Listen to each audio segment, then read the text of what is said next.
ಓಂ ಶ್ರೀ ಗುರುಭ್ಯೋ ನಮಃ. ಹರಿ ಓಂ.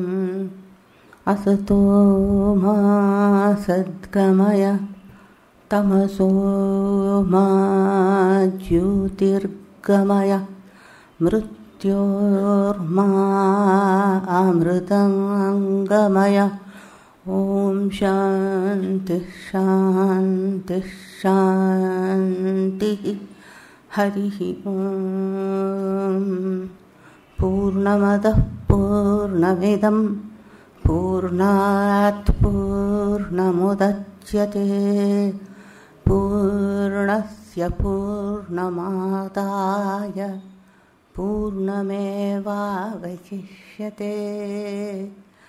ಓಂ ಶಾಂತಿ ಶಾಂತಿ ಶಾಂತಿ. ಹರಿ ಓಂ. ಎಲ್ಲರಿಗೂ ನಮಸ್ಕಾರ. ಇವತ್ತು ಮಳೆ ಮನಸಿದೆ, ನೀವೆಲ್ಲ ಬಂದಿರೋದು ತುಂಬ ಸಂತೋಷ. ಇವತ್ತು ಮಾಸ್ತಿ ಸ್ಮಾರಕ ವಿಶೇಷ ವಾರ್ಷಿಕ ಉಪನ್ಯಾಸ ಏರ್ಪಡಿಸಿದ್ದೀವಿ. 2000ರಲ್ಲಿ ಶುರುವಾದ ಈ ಉಪನ್ಯಾಸ ಸರಣಿ ಇವತ್ತು 17ನೆಯ ಉಪನ್ಯಾಸವನ್ನು ನಮ್ಮ ಮಿತ್ರರು ಪ್ಯಾರಿಸ್ನಲ್ಲಿ ಕೆಲಸ ಮಾಡ್ತಾ ಇರೋ ಫ್ರಾನ್ಸ್ನ CNRS ಸಂಸ್ಥೆಯ ಡಿರೆಕ್ಟರ್ ಆಗಿರೋರು ಉಪನ್ಯಾಸ ನೀಡ್ತಾರೆ. ನಮ್ಮ ಹಿರಿಯರು ನಾಡೋಜ ಡಾಕ್ಟರ್ S ರಾಮಸ್ವಾಮಿಯವರು ಬೆಂಬಲ ಕೊಡ್ತಾ ಇದ್ದಾರೆ ಇವತ್ತು. ಅದು ಬಹಳ ಸಂತೋಷ. ಶ್ರೀನಿವಾಸ್ ಕಾವೇರಿಯವರಿಗೆ, ಎಲ್ರಿಗೂ, ನಿಮಗೆಲ್ಲರಿಗೂ ಡಾಕ್ಟರ್ S ರಾಮಸ್ವಾಮಿಯವರಿಗೆ ಸ್ವಾಗತ ಕೋರ್ತೇನೆ. ಎರಡು ಅನೌನ್ಸ್ಮೆಂಟ್ಸ್ ಮಾಡಬೇಕು ನಾನು. ಒಂದು, ನಾಳೆ ಕಾರ್ಯಕ್ರಮ ಫಿಲ್ಮ್ ಶೋ ಇರುತ್ತೆ. ಮಾಸ್ತಿಯವರ ಸಾಕ್ಷ್ಯಚಿತ್ರ. ಆದಷ್ಟು ಮಾಸ್ತಿಯವ್ರದ್ದು 2-3 ಕಥೆಗಳು ತೋರಿಸ್ತೀವಿ, ತುಂಬ ಏನು ಇದಿರೋಲ್ಲ. ಒಂದು, ನಮ್ಮ ಡಾಕ್ಟರ್ ಶ್ರೀನಿವಾಸ್ ಕಾವೇರಿಯವರು ಅದು ಎಷ್ಟು ಲೆಕ್ಚರ್ಸ್ ಕೊಟ್ಟಿದ್ದಾರೋ, ಎಷ್ಟು ಸೆಮಿನಾರ್ಗಳು ನಡೆಸಿದಾರೋ ಅವ್ರಿಗೆ ಲೆಕ್ಕ ತಪ್ಪೋಗ್ತಾ ಇದೆ. ಅವ್ರು ಹೇಳ್ತಾರೆ, ಉಪನ್ಯಾಸದ ಕೊನೆಗೆ ನಾನು ಸಭಿಕರಿಂದ ಪ್ರಶ್ನೋತ್ತರಗಳನ್ನು ನಡೆಸೋಕ್ಕೆ ಒಪ್ಕೊಳ್ತೀನಿ. ಮಧ್ಯನೇ ಕೇಳ್ಬೋದು ಅಂತಂದರು. ಮಧ್ಯ ಕತ್ಲಾಗಿರುತ್ತೆ, ಪವರ್ ಪಾಯಿಂಟ್ ಪ್ರೆಸೆಂಟೇಷನ್ ಇರುತ್ತೆ. ಅದಕ್ಕೆ ಅವ್ರ ಲೆಕ್ಚರ್ ಮುಗಿಸಿದ ಮೇಲೆ ವಿಜ್ಞಾನಿಗಳು, ಈ ಸಬ್ಜೆಕ್ಟ್ನಲ್ಲಿ ಇಂಟ್ರೆಸ್ಟ್ ಇರೋರು ಎಲ್ಲರೂ ಇಲ್ಲಿ ನಮ್ಮ ಸುರೇಶ್ ಅವ್ರು ನಿಂತಿರೋ ಫೋಟೋಗ್ರಾಫ್ ಸ್ಟ್ಯಾಂಡ್ ಇದೆಯಲ್ಲ, ವಿಡಿಯೋ ಸ್ಟ್ಯಾಂಡು, ಅಲ್ಲಿಗೆ ಬಂದರೆ ನಿಮ್ಮ ಕೈಗೆ ಒಂದು ಮೈಕ್ರೋಫೋನ್ ಕೊಡ್ತೀವಿ. ಸಭೆಯನ್ನು ತಿರುಗಿಸ್ಕೊಂಡು ಮಾತಾಡಬಹುದು, ಇಲ್ಲ ಶ್ರೀನಿವಾಸ್ ಅವರನ್ನೇ ಉದ್ದೇಶಿಸಿ ಪ್ರಶ್ನೆ ಕೇಳಬಹುದು. ಹೆಂಗೂ ಲೌಡ್ ಸ್ಪೀಕರಲ್ಲಿ ಕೇಳುತ್ತೆ. ಪ್ರಶ್ನೆ ಉದ್ದವಾಗಿಲ್ಲದೆ ಇರಬೇಕು. ಚಿಕ್ಕ ಪ್ರಶ್ನೆ ಕೇಳಿ, ಚಿಕ್ಕ ಉತ್ತರ ತಗೊಳ್ಳಿ. ಎಷ್ಟು ಜನ ಮಾತಾಡೋಕ್ಕಾದರೆ, ಪ್ರಶ್ನೆ ಕೇಳೋಕ್ಕಾದರೆ ಅಷ್ಟು ಜನನ ತಗೋಬೋದು. ಪವರ್ ಪಾಯಿಂಟ್ ಎಷ್ಟೊತ್ತಾಗುತ್ತೋ ಅಷ್ಟು. ಆಯಿತು, ನನ್ನ ಹರಟೆ ಮುಗೀತು. ನಮ್ಮ ಶ್ರೀನಿವಾಸ್ ಕಾವೇರಿಯವರ ಪರಿಚಯನ ನಮ್ಮ ಸುರೇಶ್ ಮುನಾ ಅವರು ಮಾಡಿಕೊಡ್ತಾರೆ. ದಯಮಾಡಿ ಡಾಕ್ಟರ್ ಕಾವೇರಿ, ಡಾಕ್ಟರ್ S ರಾಮಸ್ವಾಮಿಯವರು, ಮುನಾ 3 ಜನನೂ ವೇದಿಕೆಗೆ ಬರಬೇಕು.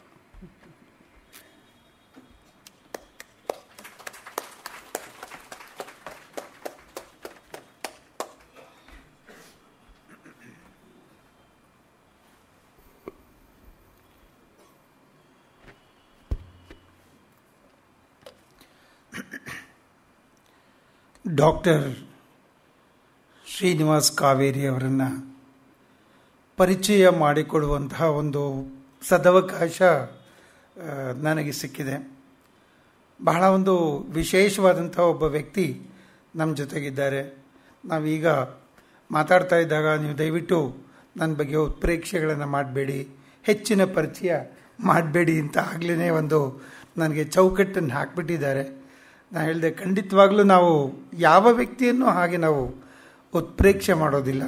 ಹಾಗೆಯೇ ಅವರ ಸಾಧನೆ ನಮ್ಮ ಸಭಿಕರಿಗೆ ಪರಿಚಯನೂ ಆಗಬೇಕು. ಆ ಪರಿಚಯ ಆದಾಗ ಅವರ ಆ ಉಪನ್ಯಾಸದ ಹಿನ್ನೆಲೆ ಮತ್ತು ಅದರ ಅರ್ಥ ಏನು ಅಂತ ಗೊತ್ತಾಗುತ್ತೆ. ಹೀಗಾಗಿ ನಾವು ಬಹಳ ಸಂಕ್ಷಿಪ್ತವಾಗಿ ಅವರ ಒಂದು ಪರಿಚಯವನ್ನು ನಾನು ಮಾಡಿಕೊಡ್ತಾ ಇದ್ದೇನೆ.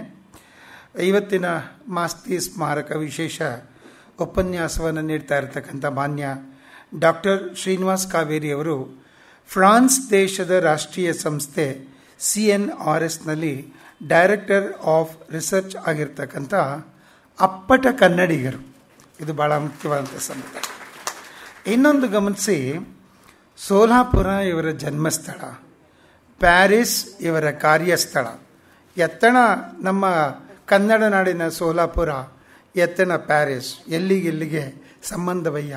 ಈ ಸಂಬಂಧವನ್ನು ಕಲ್ಪಿಸಿರ್ತಕ್ಕಂಥ ಒಂದು ಹಿರಿಮೆ ಶ್ರೀನಿವಾಸ್ ಕಾವೇರಿ ಅವರು ನಾವೆಲ್ಲರೂ ಖಂಡಿತವಾಗ್ಲೂ ಹೆಮ್ಮೆ ಪಡಬೇಕಾಗಿರ್ತಕ್ಕಂಥ ಒಂದು ಸಂಗತಿ. ಇವತ್ತು ಡಾಕ್ಟರ್ ಸುರೇಶ್ ಹೆಬ್ಳೀಕರ್ ಅವರು ಆಗಮಿಸಿದ್ದಾರೆ.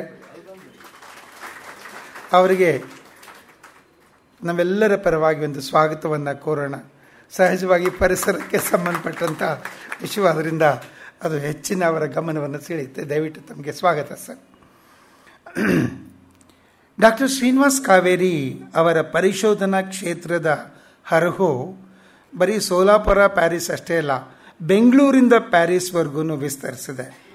1978ರಲ್ಲಿ ಪಶು ರಕ್ಷಣಾ ವಿಧಾನದಲ್ಲಿ ಸ್ನಾತಕ ಪದವಿಯನ್ನು ಪಡೆದ ನಂತರ ಸ್ನಾತಕೋತ್ತರ ಪದವಿಯನ್ನು 1980ರಲ್ಲಿ ಗಳಿಸಿ ಅದನ್ನು ಬೆಂಗಳೂರಿನ ಮೈಕ್ರೋಬಯಾಲಜಿ ಸಬ್ಜೆಕ್ಟ್ನಲ್ಲಿ ಅದನ್ನು ಗಳಿಸಿ ನಂತರ PhD ಪದವಿಯನ್ನು 1987ರಲ್ಲಿ ಪ್ಯಾರಿಸ್ ವಿಶ್ವವಿದ್ಯಾನಿಲಯದಿಂದ ಇವರು ಪಡೆದರು. ಅವಿರತವಾಗಿ ಅಲ್ಲಿಯೇ ತಮ್ಮ ಸಂಶೋಧನೆಯನ್ನು ಮುಂದುವರಿಸಿ ಇಮ್ಯುನಾಲಜಿ, ಇಮ್ಯುನೋಥೆರಪಿ, ಇಮ್ಯುನೋಪ್ಯಾಥಾಲಜಿ ಮುಂತಾದಂತಹ ರೋಗ ನಿರೋಧಕತೆಯ ಸ್ವಾರಸ್ಯವನ್ನು ಸಂಶೋಧನೆಯಲ್ಲಿ ತೊಡಗಿಸಿಕೊಂಡು ವಿದ್ಯಾರ್ಥಿಗಳಿಗೂ ಆಸಕ್ತಿ ಹುಟ್ಟಿಸಿ ಅದರ ಮೂಲಕ ಆ ವಿಷಯದ ಅಂತರಾಳವನ್ನು ಎಲ್ಲರಿಗೂ ಬಿಚ್ಚಿಟ್ಟಿದ್ದಾರೆ. ಇವತ್ತು ವಿಷಯಕ್ಕೆ, ಇಡೀ ವಿಶ್ವಕ್ಕೆ ಆ ವಿಷಯದ ಒಂದು ಗಹನತೆ ಏನು ಅನ್ನೋದು ತಿಳಿಯುವಂತ ಮಾಡಿರ್ತಕ್ಕಂಥ ಹೆಗ್ಗಳಿಕೆ ಡಾಕ್ಟರ್ ಶ್ರೀನಿವಾಸ್ ಕಾವೇರಿ ಅವರದು. ಇದಲ್ಲದೆ ಹ್ಯೂಮನ್ ಜೆನೆಟಿಕ್ಸ್, ಅಪ್ಲೈಡ್ ಬಯೋಟೆಕ್ನಾಲಜಿ ಇತ್ಯಾದಿ ಮೊದಲ ಮೆಟ್ಟಲುಗಳಲ್ಲಿ ಭಾರತವೂ ಸೇರಿದಂತೆ ಅನೇಕ ರಾಷ್ಟ್ರಗಳಲ್ಲಿ ಪ್ರಾಧ್ಯಾಪಕರಾಗಿ ಸೇವೆ ಸಲ್ಲಿಸಿದ್ದಾರೆ. ಪ್ಯಾರಿಸ್ನ CNRSನ ಪರವಾಗಿ ದೆಹಲಿಯ ಫ್ರೆಂಚ್ ರಾಯಭಾರ ಕಚೇರಿಯಿಂದಲೂ ಭಾರತದಲ್ಲಿನ ಕೆಲಸಕ್ಕಾಗಿ ಜವಾಬ್ದಾರಿಯನ್ನು ನಿಭಾಯಿಸಿದ್ದಾರೆ.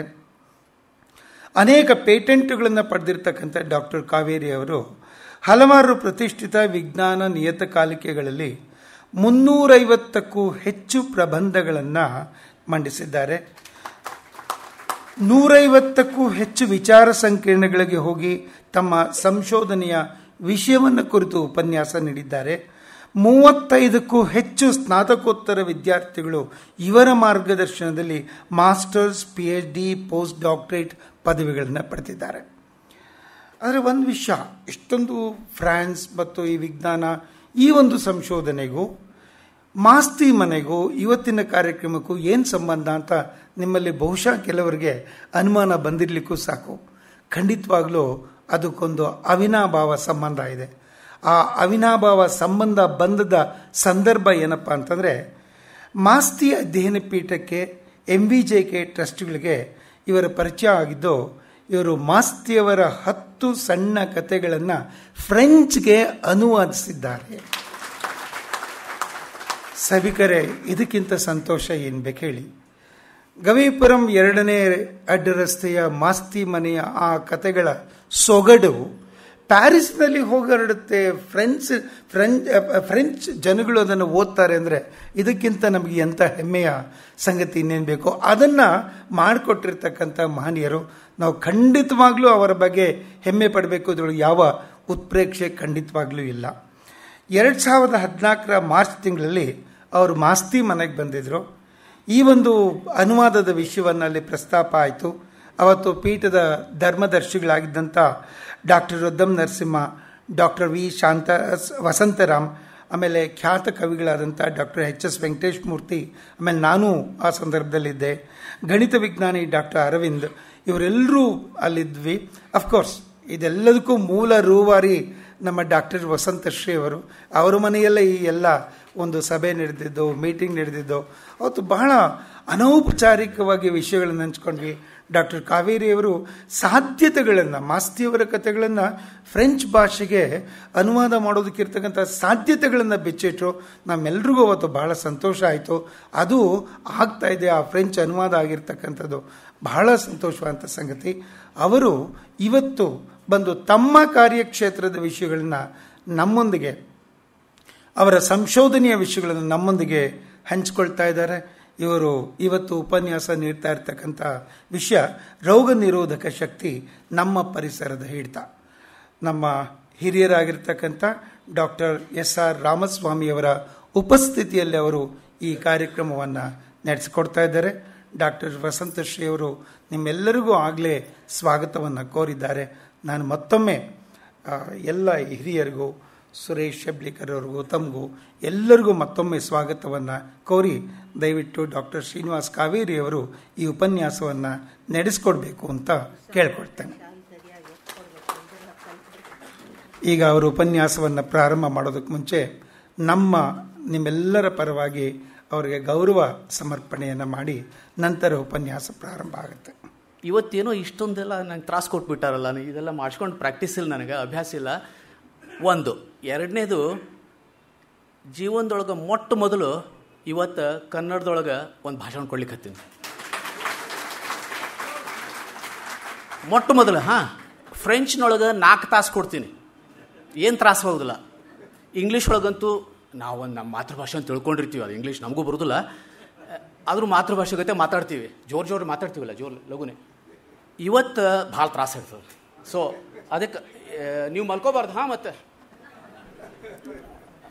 So wait, I need to adjust a few things before. ಒಂದು ಯಾವುದಾದ್ರು ಮಧ್ಯೆ ಸ್ವಲ್ಪ ಲೈಟ್ ಇದ್ರೆ ಒಳ್ಳೇದು, ಯಾಕೆಂತಂದರೆ ಇಲ್ಲಾಂದರೆ ಅವರು ನಿದ್ದೆ ಮಾಡೋ ಅವಕಾಶ ಇದೆ, ಅದನ್ನು ಬಿಡಲ್ಲ ನಿದ್ದೆ ಮಾಡೋಕ್ಕೆ. ಆದರೂ ಕೂಡ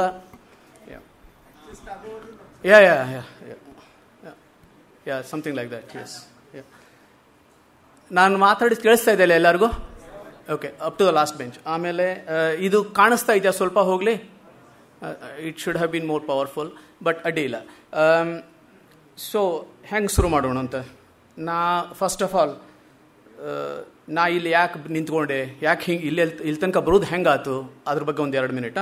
ನಂದು ಇಡೀ ಲೆಕ್ಚರ್ ಅಥವಾ ಈ ಉಪನ್ಯಾಸ ಅಂತಾರಲ್ಲ, ಅದು ಒಂದು 20 ಮಿನಿಟಿಂದ ಒಂದು ಮೊದಲನೇ ಭಾಗ, ಆಮೇಲೆ ಒಂದು 40-45 ಮಿನಿಟ್ ಎರಡನೇ ಭಾಗ. ಅಷ್ಟು ಸಹನ ಅದೆಲ್ಲ ನಿಮ್ಗೆ ನೋಡೋಣಂತ.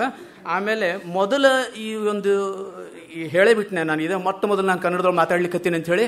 ಅದಕ್ಕೆ ನಾ ಇಂಗ್ಲೀಷ್ ಪದ ಉಪಯೋಗಿಸಿದ್ರೆ ಅಥವಾ ಸರಿಯಾದ ಅಪ್ರೋಪ್ರಿಯೇಟ್ ಪದ ಉಪಯೋಗಿಸಿಲ್ಲ ಅಂತಂದ್ರೆ ದಯವಿಟ್ಟು ಕ್ಷಮಿಸ್ಬೇಕು, ಇಲ್ಲ ನನಗೆ ತಿದ್ದಬೇಕು. ಆಮೇಲೆ ಬಂದು ಹೇಳಬೇಕು, ಮಾರಾಯ ಇದಲ್ಲೋ ಇದು ಹಿಂಗೆ ಅಂತ ಹೇಳಿದ್ರೆ ನಡೀತದೆ. ನನಗೆ ಏನು ಅಡ್ಡಿಲ್ಲ, ಯಾಕಂದ್ರೆ ನಾನು ಇನ್ನೂ ಕಲಿಯಾಮಿದ್ದೇನೆ. ಓಕೆ, ಸೊ ಈ ಮೊದಲನೇ 20 ಮಿನಿಟ್ನೊಳಗೆ ಮೊದಲು ಏನು ಮಾಡಬೇಕು ಅಂತಂತಂದ್ರೆ ಕೃತಜ್ಞತೆ ತಿಳಿಸ್ಬೇಕು, ಹೌದಿಲ್ಲ? ಯಾಕಂತಂದ್ರೆ ಇವರು ವಸಂತಶ್ರೀ ಅವರು ಇರಲಿಲ್ಲ ಅಂತಂದ್ರೆ ನಾ ಇಲ್ಲಿ ಇರ್ತಿರ್ಲಿಲ್ಲ. ಓಕೆ, ಸೊ ಫಸ್ಟ್ ವಸಂತಶ್ರೀ ಅವರು. ಓಕೆ, ಆಮೇಲೆ ಎರಡನೇದು ಇದು ಈ ಸಂಸ್ಥಾ ಪ್ರೊಫೆಸರ್ ಎಸ್.ಆರ್. ರಾಮಸ್ವಾಮಿ ಅವರು. ಓಕೆ, ನೀವು ಇರಲಿಲ್ಲ ಅಂತಂದ್ರೆ, ನೀವು ನಾನು ಕರೀಲಿಲ್ಲ ಅಂತಂದ್ರೆ, ನೀನು ಜಾಗ ಮಾಡಲಿಲ್ಲ ಅಂತಂದ್ರೆ ನಾ ಇಲ್ಲಿ ಬರಲಿಲ್ಲ. ಸೊ ನಿಮಗೂ ಭಾಳ ಕೃತಜ್ಞತೆಗಳು. ಎರಡನೇದಾಯ್ತಾ. ಮೂರನೇವ್ರು ಯಾರು? ಸುರೇಶ್ ಹೆಬ್ಳಿಕರ್ ಅಲ್ಲ, ನೀವಿರಲಿಲ್ಲ ಅಂತಂದ್ರೆ ನಾನು ಯಾರಿಗೆ ಮಾತಾಡಲಿ? ಸೊ ನಿಮಗೂ ಕೃತಜ್ಞತೆಗಳು. ಓಕೆ, ಸೊ ಇದಾದಮೇಲೆ ಶುರು ಮಾಡೋಂತ. ಈಗ ಇನ್ನೊಂದು ಸಣ್ಣ ಭಾಗ ಏನಪ್ಪ ಅಂತಂದ್ರೆ, ನಾ ಹಿಂಗೆ ಇಲ್ಲಿ ಬರುವುದು ಹೆಂಗಾತು, ಹೀಗೆ ಅವಕಾಶ ಹೆಂಗಿತ್ತು. ನೀವು ಈಗಾಗಲೇ ಮುನಾವ್ರು ಹೇಳಿದರು, ನಾವು 2 ವರ್ಷದ ಹಿಂದೆ ಬಂದಿದ್ರು ಈ ಭಾಷಾಂತರ ಸಲುವಾಗಿ ಹಿಂಗಂಥೇಳಿ. ಖರೆ ಆ ಭಾಷಾಂತರ ಇದು ಕಾರಣ ಏನು, ಪ್ರೇರಣಾ ಏನು, ಹೆಂಗಾತು ಅನ್ನೋದ್ರೊಳಗೆ ನನ್ನ ಬಗ್ಗೆ ನಾನು ಸ್ವಲ್ಪ ಪರಿಚಯ ಮಾಡಿಕೊಡ್ತೀನಿ. ಯಾಕಂತಂದ್ರೆ ನಾನು ಈ ಮೂನಾ ಅವರು ನನ್ನ ಬಗ್ಗೆ ಹೇಳೋ ಮುಂದೆ ಏನು ಅನಿಸ್ತಂದ್ರೆ, ಅವ್ರು ನನ್ನ ಬಗ್ಗೆ ಮಾತಾಡ್ಲಿಕ್ಕತ್ತಾರೋ ಬೇರೆಯವ್ರ ಬಗ್ಗೆ ಮಾತಾಡ್ಲಿಕ್ಕತ್ತಾರೋ ಅಂತೇಳಿ. ನಾ ಇಷ್ಟೊಂದು ಸೀರಿಯಸ್ ಮನುಷ್ಯ ಅಂತ ಗೊತ್ತೇ ಇರಲಿಲ್ಲ ನನಗೆ. ನಾ ಏನೇನೋ ಮಾಡೀನಿ ಅಂತ ಹೇಳಲಿಕ್ಕತ್ತಿದ್ರು. ಅದೆಲ್ಲ ಮರ್ತು ಬಿಡ್ರಿ.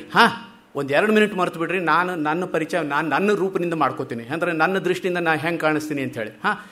ಆಗ ನಿಮ್ಗೆ ಅರ್ಥ ಆಗ್ತದೆ ನಾ ಇಲ್ಲಿ ಹೆಂಗೆ ಬಂದೆ, ನಿಮ್ಮ ಮುಂದೆ ಹೆಂಗೆ ನಿಂತೀನಿ, ಇಲ್ಲೇ ಎದಕ್ಕೆ ನಿಂತೀನಿ ಅಂತೇಳಿ ಗೊತ್ತಾಗ್ತದೆ. ಓಕೆ, ಸೊ ಅದನ್ನು ಶುರು ಮಾಡೋಕ್ಕೆ ಮೊದಲು ನಾನು ಸುದ್ದ ಸಣ್ಣ ಹುಡುಗಿದ್ದಾಗ ಹಿಂಗೆ ರಾಜೇಶ್ ಖನ್ನಾ, ಧರ್ಮೇಂದರ್ ಅಂತ ತಿಳ್ಕೊಂಡಿದ್ದೆ.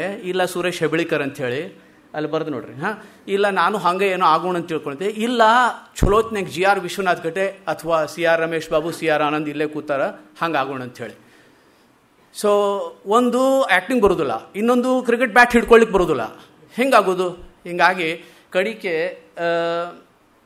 ನೀನು ನಿನ್ನ ಕೈಗೆ ಏನಾಗ್ತದೋ ಅದು ಮಾಡಪ್ಪ, ಸ್ವಲ್ಪ ಜನರಿಗೆ ಉಪಯೋಗ ಆಗ್ತದೆ ಏನರೇ ಆಗು ಅಂಥೇಳಿ ವೆಟ್ನರಿ ಶಾಲೆಗೆ ಹೋದೆ. ಡಾಕ್ಟರ್ ಆದೆ. ಓಕೆ, ಒಂದು 73ರಿಂದ 78 ವೆಟ್ನರಿ ಶಾಲೆ ಒಳಗೆ ಕಲಿತು ಆಮೇಲೆ ಕಾಲು ತೂರಿಸ್ಲಿಕ್ಕೆ ಹತ್ತಿ, ಸ್ವಲ್ಪ ಕೆರಿಲಿಕ್ಕೆ ಹತ್ತು, ಹೊರಗೆ ಹೋಗೋಣ, ಸ್ವಲ್ಪ ಏನ್ರಿ ಹೊರಗಡೆ ಹೋಗಿ PhD ಮಾಡೋಣ ಅಂತ ಹಿಂಗನ್ರಿ. 3ನೇ ವರ್ಷ ಇದ್ದಾಗಲೇ ಗೊತ್ತಾಯ್ತು ನಾನು ಆಕಳ ಸೇವಾ ಅಥವಾ ಶ್ವಾನ ಸೇವಾ ಅಥವಾ ಈ ಕುದುರೆ ಸೇವಾ ಮಾಡ್ಲಿಕ್ಕೆ ಆಗೋದಿಲ್ಲ. ನನಗೆ 3ನೇ ವರ್ಷದಿಂದನೇ ಈ ಮೈಕ್ರೋಬಯಾಲಜಿ ಡಿಪಾರ್ಟ್ಮೆಂಟ್ ಒಳಗೆ ಹೋಗಿ ಪ್ರೊಫೆಸರ್ ಕೇಶವಮೂರ್ತಿ, ಝಕಿ, ರಾಜಶೇಖರ್ ಅಂತೆಲ್ಲ ನಮ್ಮ ಗೆಳೆಯರು ಇಲ್ಲಿದ್ದಾರಲ್ಲ, ರವೀಂದ್ರ ಮತ್ತು ನಾಗರಾಜ್, ಅವ್ರಿಗೆಲ್ಲ ಗೊತ್ತದ. ಕೇಳಿದ ಮೇಲೆ ಅನಿಸ್ತು ನಾನು ದನ, ಹಸು, ಆಕಳ, ನಾಯಿ ಅದೆಲ್ಲ ಬರಲಿಕ್ಕಿಲ್ಲಪ್ಪ, ಬರೀ ಸೂಕ್ಷ್ಮಣಿ ಜೀವಾಣುಗಳ ಜೋಡಿ ನಂದು ನಡೀತದೆ ಅಂತ. ಸಣ್ಣದು, ದೊಡ್ಡ ಅನಿಮಲ್ಸ್ ಅಲ್ಲ, ದೊಡ್ಡ ಪ್ರಾಣಿಗಳಲ್ಲ, ಏಕ್ದಮ್ ಸಣ್ಣದು ಅಂದ್ರೆ ಮೈಕ್ರೋಸ್ಕೋಪಿಕ್, ಗೊತ್ತಾಗ್ತಲ್ಲ ಸೂಕ್ಷ್ಮ ಅಂಥವ್ರ ಜೋಡಿ ನನ್ನ ಸಹವಾಸ ಅಂತೇಳಿ ಗೊತ್ತಾಯ್ತು ನನಗೆ. ಆಗ ಗೊತ್ತಾಗಿತ್ತು. ಅದಕ್ಕೆ ನೀವೆಲ್ಲ ಕೇಳಿರಬೇಕು ಲೂಯಿ ಪಾಸ್ಟರ್ ಅಂಥೇಳಿ ಹೆಸರು. ಲೂಯಿ ಪಾಸ್ಟರ್ ಇನ್ಸ್ಟಿಟ್ಯೂಟ್ ಒಳಗೆ ಮೈಕ್ರೋಬಯಾಲಜಿ ಮೇಲೆ, ರೇಬೀಸ್ ಮೇಲೆ, ರೇಬೀಸ್ ಅಂದ್ರೆ ಹುಚ್ಚನಾಯಿ ರೋಗ ಅಲ್ಲ, ಹುಚ್ಚನಾಯಿ ರೋಗದ ಮೇಲೆ, ಅದ್ರ ಮೇಲೆ ವ್ಯಾಕ್ಸಿನ್ ಮಾಡಿದವನು ದೊಡ್ಡ ಮನುಷ್ಯ. ಅದು ದೊಡ್ಡ ಇನ್ಸ್ಟಿಟ್ಯೂಟ್. ಅಲ್ಲಿ ಹೋದ್ರೆ ಭಾಳ ಚಲೋ ಇರ್ತದೆ, ಅಲ್ಲಿ ಹೋಗಿ PhD ಮಾಡಬೇಕು ಅಂತ ಹಿಂಗೇನೋ ಆಸೆ ಒಳಗೆ. ಆದ್ರೆ ಹೆಂಗಾಗ್ತದೆ, ನಾವು ಒಂದು ಸಣ್ಣ ವೆಟ್ನರಿ ಕಾಲೇಜ್ ಒಳಗಿನ ಸಣ್ಣ ವಿದ್ಯಾರ್ಥಿ, ಅಲ್ಲಿ ತನಕ ಹೋಗ್ಬೇಕಲ್ಲ, ಹೆಂಗೋ ಸಿಕ್ತು. ದೇವ್ರದ ಇದರಿಂದ ಸಿಕ್ತು, ಹೊಂಟೆ ಪಾಸ್ಟರ್ ಒಳಗೆ. ಪಾಸ್ಟರ್ ಒಳಗೆ ಹೊಂಟೆ, PhDನೂ ಆಗೋಯ್ತು.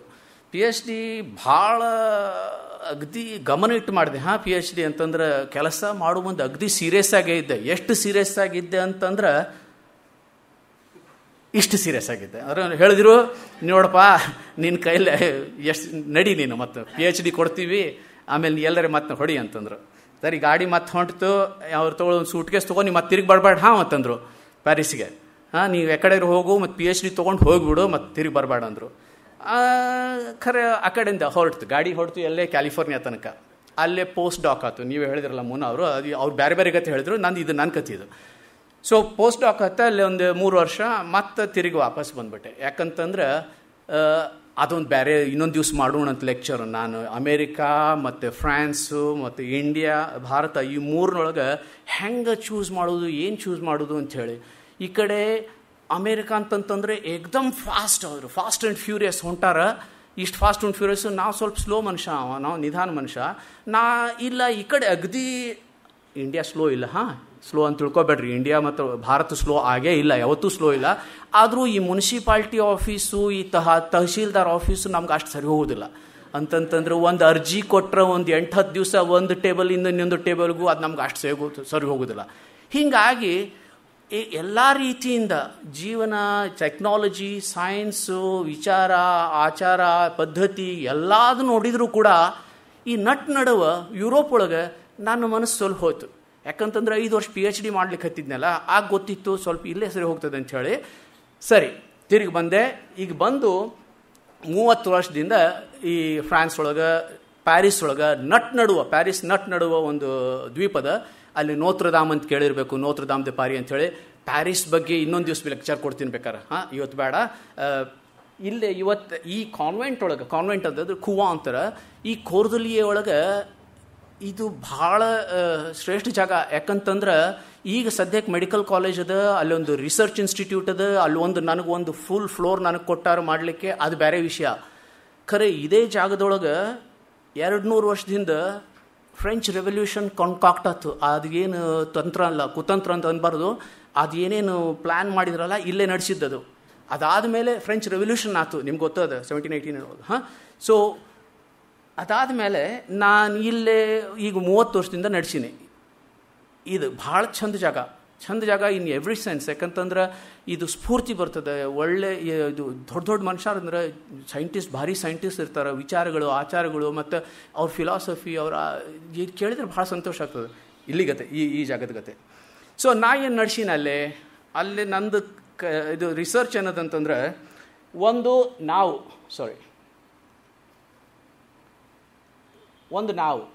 ಅಂದರೆ ನಾವು ನೀವು ಮನುಷ್ಯರು. ಓಕೆ, ನಾವು ಕಾನ್ಸ್ಟಂಟಾಗಿ ಸದಾಕಾಲ ಒಂದು ಚಾಲೆಂಜ್ ಇದ್ದಿರ್ತದೆ ನಮಗೆ. ಯಾವ ಚಾಲೆಂಜು? Microbial challenge. ನೀವು ಬೇಕೋ ಬ್ಯಾಡೋ, ಈಗ ಸುತ್ತಮುತ್ತಲು ನಿಮಗೆ ಸಾವಿರಾರು ಲಕ್ಷಾಂತರ ಕ್ರಿಮಿಗಳು ನಿಮ್ಮನ್ನು ಹೊರಗೆ ಬರ್ಲಿಕ್ಕೆ ನೋಡ್ತಿರ್ತಾವೆ. ನೀವು ಅದನ್ನು ದಬ್ತಿರ್ತೀರಿ. ಆ ಎರಡರ ನಡುವೆ ಒಂದು ಪರಿಸರ, ಎನ್ವೈರ್ಮೆಂಟ್, ಅದರದ್ದು ರೋಲ್ ಭಾಳ ಇಂಪಾರ್ಟೆಂಟ್ ಇರ್ತದೆ, ಅದ್ರ ಪಾರ್ಟು. ಅದಕ್ಕೆ ಇದ್ರದ್ದು ಹೆಂಗೆ ನಡೀತದೆ? ಈ ಮೈಕ್ರೋಬ್ಸ್ ಅಥವಾ ಕ್ರಿಮಿಗಳು ಅಲ್ಲಿ ಬಲಕವ ಬರ್ತಿರ್ತಾವೆ, ಯಾವಾಗಲೂ ಬರ್ತಿರ್ತಾವೆ, ಲಕ್ಷಾಂತರ ಕೋಟ್ಯಾಂತರ ಹಿಂಗೆ ಬರ್ತಿರ್ತಾವೆ. ನೀವು ಅದನ್ನು ದಬ್ತಿರ್ತೀರಿ ಹೊರಗೆ. ಅದನ್ನು ಮಾಡಲಿಕ್ಕೆ ಈ ಪರಿಸರ ಭಾಳ ಇಂಪಾರ್ಟೆಂಟ್ ಪೊಸಿಷನ್ ಅದ. ಓಕೆ, ಅದನ್ನು ಒಂದು ಸ್ವಲ್ಪ ಹೊತ್ತು ಆದಮೇಲೆ ಹೇಳ್ತೀನಿ. ಖರೆ ಹೀಗಾಗಿ ನಂದು ಜೀವನ ಚಲೋ ನಡೆದಿತ್ತು. ಆದರೂ ಸ್ವಲ್ಪ ಏನೋ ಒಂದು ಕೊರತೆ. ನಾ ಮಾಡಿದ್ದು ಉಪಯೋಗ ಆಗ್ತದೋ ಇಲ್ಲೋ, ನಾ ಮಾಡಿದ್ದು ಜನರಿಗೆ ಏನರೇ ಸಹಾಯ ಆಗ್ತದೋ, ಅಥವಾ ಬರೀ ನನ್ನ ಸಲುವಾಗಿ ಮಾಡ್ಲಿಕ್ಕತ್ತೀನಿ. ಇವರಂದ್ರಲ್ಲ ಮೂನಾ ಅವರು 300 ಪೇಪರ್ ಬಳಸ್ಯಾರ, 350 ಪೇಪರು, ಅದು ಇರ್ತದೆ ಬಿಡ್ರಿ. ಖರೆ ಅದು ಉಪಯೋಗ ಆಗಬೇಕಲ್ಲ, ಅದು ಉಪಯೋಗ ಆಗ್ಲಿಕ್ಕೆ ಹತ್ತದೋ ಇಲ್ಲೋ ಅಂತ ಹಿಂಗೊಂದು ತಳಿಯೊಳಗೆ ಇರ್ತಿತ್ತು ಯಾವಾಗಲೂ. ಆದರೂ ಸುಧಾ ನಡು ಯಾವಾಗಲೂ ನಾನು ಇಂಡಿಯಾ ಜೋಡಿ, ಭಾರತದ ಜೋಡಿ ಭಾಳ ಕೊಲ್ಯಾಬ್ರೇಷನ್ ಇಟ್ಕೊಂಡಿದ್ದೆ. ಇಲ್ಲೇ Indian Institute of science, Tata institute ಒಳಗೆ ಭಾಳ ವರ್ಷದಿಂದ ಕೊಲ್ಯಾಬ್ರೇಷನ್ ಇದೆ. Professor Nagaraj, professor DN Rao, Balaji ಅವರು ಇಲ್ಲಿ ಭಾಷಣ ಕೊಟ್ಟು ಹೋಗ್ಯಾರ. KN ಬಾಲಾಜಿ ಅವರು ಟ್ಯೂಬರ್ಕ್ಯುಲೋಸಿಸ್ ಮೇಲೆ ಕೆಲಸ ಮಾಡ್ತಾರೆ. ಆಮೇಲೆ ಅಲ್ಲಿ Jawaharlal Nehru centre for advance study, ಅಲ್ಲೂ ಬೇಕಾದಷ್ಟೇ ನಮ್ಮ ವೆಟನರಿ ಕಾಲೇಜ್ ಒಳಗೆ ಅದೆಲ್ಲ ನಡೆದಿತ್ತ. ಆಗ ಬಂದಾಗೆಲ್ಲ ಒಂದು ಕನ್ನಡ ಪುಸ್ತಕ ತೊಗೊಂಡು ಹೋಗ್ತಿದ್ದೆ. ಕನ್ನಡ ಪುಸ್ತಕದ ಮೇಲೆ ಭಾಳ ಅಭಿಮಾನ. ಯಾಕಂತಂದ್ರೆ ನಾ ಸಣ್ಣವಿದ್ದಾಗ ನಮ್ಮ ಅಕ್ಕಂದರು, ನಮ್ಮ ಅಣ್ಣ ಈ ಪಠ್ಯ ಪುಸ್ತಕ ಇರ್ತಾವಲ್ಲ, ಟೆಕ್ಸ್ಟ್ ಬುಕ್ಸ್ ಇರ್ತಾವಲ್ಲ, ಅದು ಕನ್ನಡದ ಇರ್ತಿತ್ತು, ಇಂಗ್ಲೀಷ್ ಇರ್ತಿತ್ತು. ನಮ್ಮ ತಂದೆಯವರು ಅದನ್ನು ಓದಿ ಹೇಳ್ಸೋರು. ಅದನ್ನು ಹೋದಾಗ ನಾ ಹಿಂಗೆ ಕೇಳ್ತಿದ್ದೆ. ನಮ್ಮ ತಂದೆಯವ್ರು ಭಾಳ ಮಜಾ ಮಾಡಿ ಓದ್ತಿದ್ರು. ಅದು ಏನಿರ್ತಿತ್ತು ಒರಿಜಿನಲ್ ಗೊತ್ತಿಲ್ಲ, ಅವ್ರು ಹೇಳೋದು ರೀತಿ ಭಾಳ ಚಂದ ಇರ್ತಿತ್ತು, ಭಾಳ ನಗು ಬರ್ತಿತ್ತು.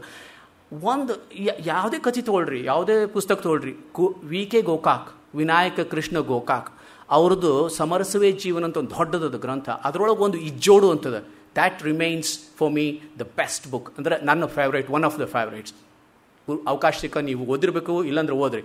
ಇಷ್ಟು ಚಲೋ ಪುಸ್ತಕದ, ಇಷ್ಟು ಅಂದ್ರೆ ಒಳಗೆ ಮನುಷ್ಯನ ಸೈಕಲಾಜಿಕಲ್ ಕಾನ್ಫ್ಲಿಕ್ಟ್ಸು ಮತ್ತು ಕಂಪ್ಯಾಟಿಬಿಲಿಟಿ ಪ್ರಾಬ್ಲಮ್ಸು ಆ 20ರೊಳಗೆ ಹಿಂಗೆ ಅಭ್ಯಾಸ ಮಾಡಿ ಬರ್ದಾರಂತಂದ್ರೆ ಭಾರಿ ಚಲೋ ಅದ. ಇರಲಿ, ಆಗ ನಾ ಸಣ್ಣವಿದ್ದೆ, ನಂಗೆ ಗೊತ್ತಾಗ್ತಿರ್ಲಿಲ್ಲ. ಖರೆ ಈಗ ಬರ್ತಿದ್ನೆಲ್ಲ ಮತ್ತೆ ಬಂದು ತೊಗೊಂಡು ಹೋಗಿ ಪುಸ್ತಕ ತೊಗೊಂಡು ಹೋಗ್ತಿದ್ದೆ ಮನೆಗೆ.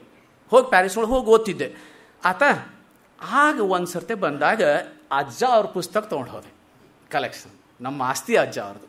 ಓದ್ಲಿಕ್ಕೆ ಶುರು ಮಾಡ್ಲಿಕ್ಕೆ ಹತ್ತೀನಿ, ರೋಮಾಂಚನ ಆಗ್ತಿತ್ತು.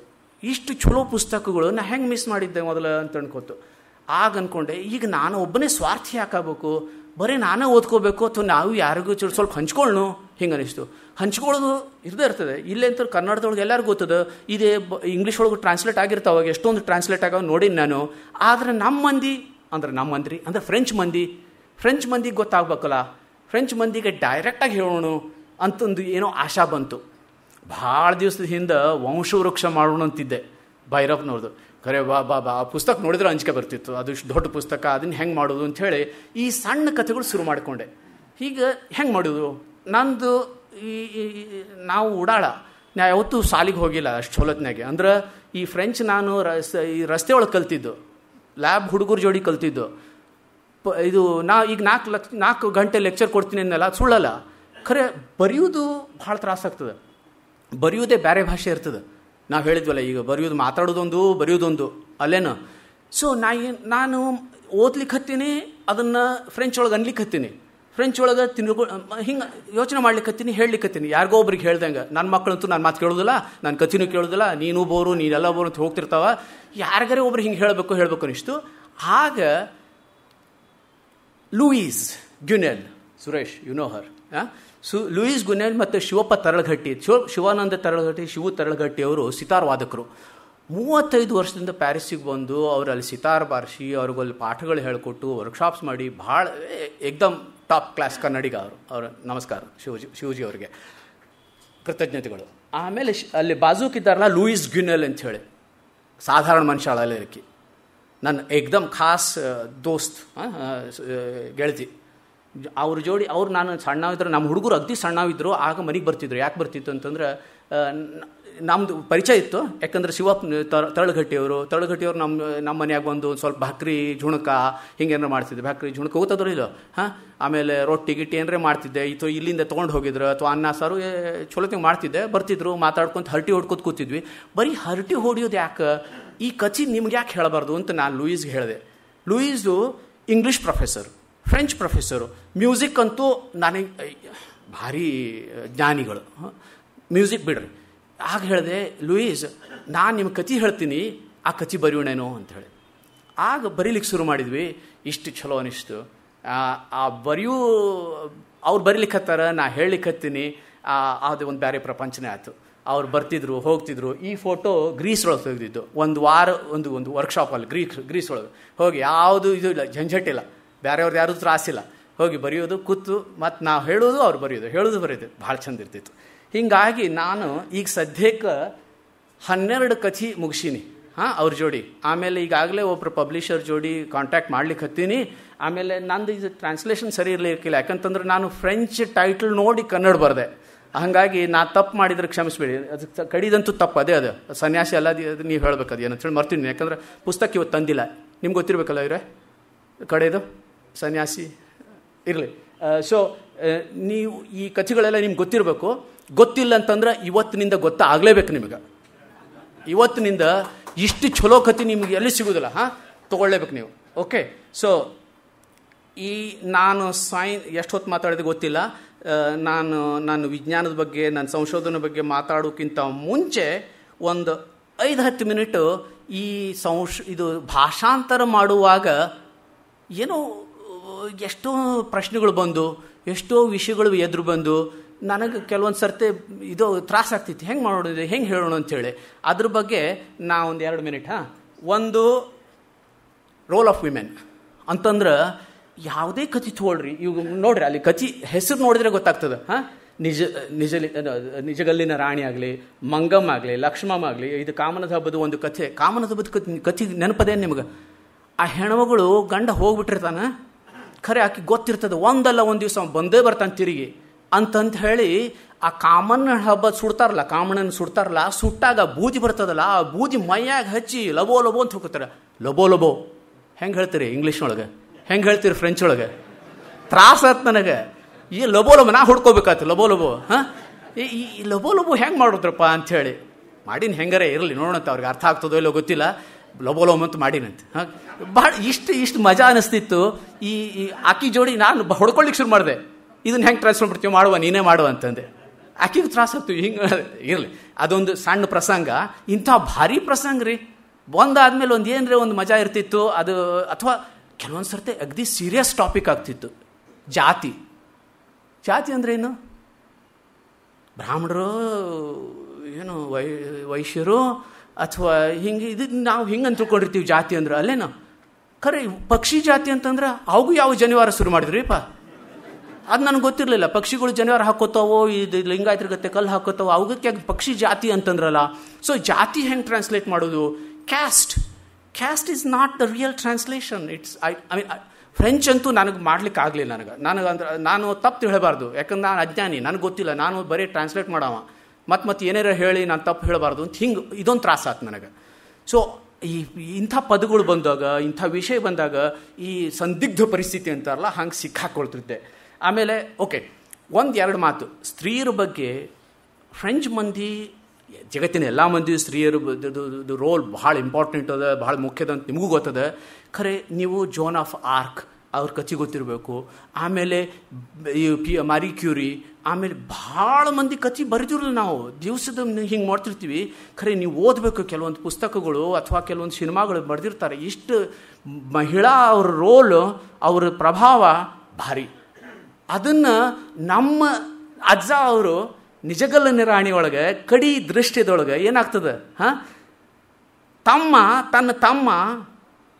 ತನ್ನ ಗಂಡನ ಸಾಯಿಸಿ ಅವ ಇದಿರ್ತಾನೆ, ರಾಜ ಆಗಿರ್ತಾನೆ. ನಾನು if I am not translating it the right way, please forgive me. ತನ್ನ ಗಂಡ ರಾಜ ಆಗಿರ್ತಾನ, ಆ ರಾಜನ ತಮ್ಮ ಕೊಲ್ಲಿಸ್ತಾನ ಈ ಕುತಂತ್ರ ಮಾಡಿ. ರಾಜ ರಾಜ್ಯ ತಗೋಬೇಕು ಅಂತ ಹೇಳಿ ರಾಜ್ಯ ತಗೋತಾನ. ಅವತ್ತಿನ ದಿವಸ ತಗೊಳಪ್ಪ ನೀನೇ ರಾಜ ಆಯ್ತು, ಇನ್ನೇನು ನನ್ನ ಗಂಡನತ್ತು ಹೋದಿ, ಈಗ ನೀನೇ ರಾಜ ಆಗುವಂತಿ ಅಂಥೇಳಿ ಹಿಂಗೆ ಅದು ದಿಬ್ಬದ ಮ್ಯಾಲೆ ಬರ್ತಾರ, ಕ್ವಾಟಿ ಮ್ಯಾಲೆ ಬರ್ತಾರ. ಮ್ಯಾಲಿಂದ ತೊಳಗೆ ಏಕದಮ್ ಸಾವಿರಾರು ಅಡಿಗಳು ದೂರದ ಕಂದಕದ ಮ್ಯಾಲೆ ನಿಂತ್ಕೋತಾರ. ಇವತ್ತೆಲ್ಲ ನಿಂತು ಊರಿನವ್ರ ಮುಂದೆ ಪೂಜಾ ಮಾಡಿ ಹಾರ ಹಾಕ್ಕೊಂಡು ಆಮೇಲೆ ನೀನು ರಾಜ್ಯ ತಗೊಳಪ್ಪ ಅಂತ ಹಿಂಗೆ. ನಾ ಇದನ್ನ ಏಕದಮ್ ಸರಿಯಾಗಿ ಹೇಳಿಕ್ಕಿಲ್ಲ, ಅದ್ರ ಅರ್ಥ ಆಗ್ಲಿಕ್ಕತ್ತದಲ್ಲ ನಾನು ಹೇಳಿದ್ದು. ನಿಂತಾರ, ಮ್ಯಾಲೆ ನಿಂತಾರ, ಹಿಂಗೆ ಹಾರ ಹಾಕೊಳ್ಳೋಕೆ ಹಾರ ಹಾಕಿದ ಮೇಲೆ ಆ ತಮ್ಮನ್ನು ಹಿಡ್ಕೊಂಡು, ಯಾಕಂದ್ರೆ ತಮ್ಮ ಇದೀ ಹಾಳು ಮಾಡಿಬಿಟ್ಟಿದೆ, ರಾಜ್ಯನೇ ಹಾಳು ಮಾಡಿದೆ, ತಮ್ಮನ್ನು ಸೇರಿಸ್ಕೊಂಡು ಇಬ್ಬರು ಧುಮುಕಿ ಸಾಯ್ತಾರೆ. ಈ ಹೇಳೋ ಮುಂದೆ ನನಗೆ ಇದು ರೋಮಾಂಚನ ಆಗ್ತದೆ. ಹಾಗಾಗಿ ಅಂಥ ರೋಲ್ ಹಂಗೆ ಹೇಳ್ಬೇಕಾದ್ರೆ ಅಜ್ಜ ಅವರು ಮಹಿಳೆಯವ್ರ ಜಾಗ ಎಷ್ಟು ಇಂಪಾರ್ಟೆಂಟ್ ಇತ್ತು. ಆಮೇಲೆ ಈ ಮೊಸರು ತೊಗೊಂಡು ಮೊಮ್ಮಗನ ಹಿಂಗೆ ಹೋಗ್ತಿರ್ತಾಳ ಆಕಿ ಕಚಿ. ಆಮೇಲೆ ಮಹಿಳಾವ್ರದ್ದು ಅದು ಸ್ತ್ರೀಯರ ಜಾಗನೇ ಬೇರೆ. ಅದಕ್ಕೆ ಐ ಆಮ್ ಎಕ್ಸ್ಟ್ರೀಮ್ಲಿ ಗ್ರೇಟ್ಫುಲ್. ಅದಕ್ಕೆ ಅದನ್ನು ಅವರು ತೋರಿಸ್ಬೇಕು. ಯಾಕಂದ್ರೆ ಫ್ರೆಂಚ್ ಮಂದಿ ಭಾಳ ಇದಕ್ಕೆ ಇಂಪಾರ್ಟೆನ್ಸ್ ಕೊಡ್ತಾರೆ. ಅದನ್ನು ನಿರೂಪಣೆ ಅಲ್ಲಿ ಆಗ್ಯದ.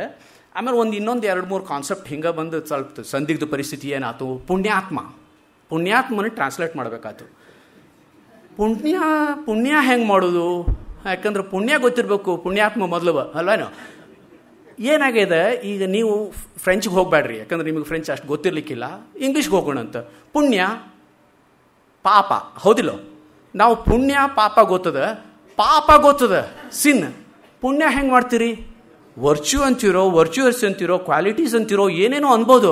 ಖರೆ ಪುಣ್ಯ ಮಾಡ್ಯಾನ ಭಾಳ ಅಂತಂತಂದ್ರೆ it is very difficult to translate. ಅಲ್ಲಿ ಬರೀ ಪಾಪ ಮಾಡ್ತಿರ್ತಾರೆ ಕಾಣಿಸ್ತದೆ, ಅದಕ್ಕೆ ಪುಣ್ಯನೇ ಇಲ್ಲ. ಸೊ ಇರಲಿ, ಅದ್ರ ಬಗ್ಗೆ ಬೇಡ.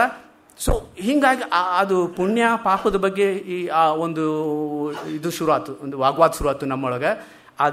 ಅದೊಂದು ಪ್ರಸಂಗ ಚಲೋ ಇತ್ತು. ಅದೊಂದು ಆತ. ಈಗ ಒಂದು ಕಥೆ ಒಳಗೆ ಮುತ್ತೈದಿ, ಅಯ್ಯೋ ದೇವ್ರೆ, ಮುತ್ತೈದಿನ ಹೆಂಗೆ ಮಾಡೋಣ ಇಂಗ್ಲೀಷ್ನೊಳಗೆ, ಇಂಗ್ಲೀಷ್ ಇರಲಿ ಫ್ರೆಂಚ್ ಒಳಗೆ, ಅದು ಭಾಳ ತ್ರಾಸ ಆಯಿತು. ಹಿಂದಿ ಒಳಗಾದ್ರೂ ಸುಹಾಗನ್ ಅಂತಾರಂತ, ಹೌದಿಲ್ಲ? ಈಗ ಇಂಗ್ಲೀಷ್ ಒಳಗೆ ಏನಂತೀರಿ? ಅಂದರೆ ತಪ್ಪು ತಿಳ್ಕೊಬೇಡ್ರಿ, ಯಾರೂ ತಪ್ಪು ತಿಳ್ಕೊಬೇಡ್ರಿ.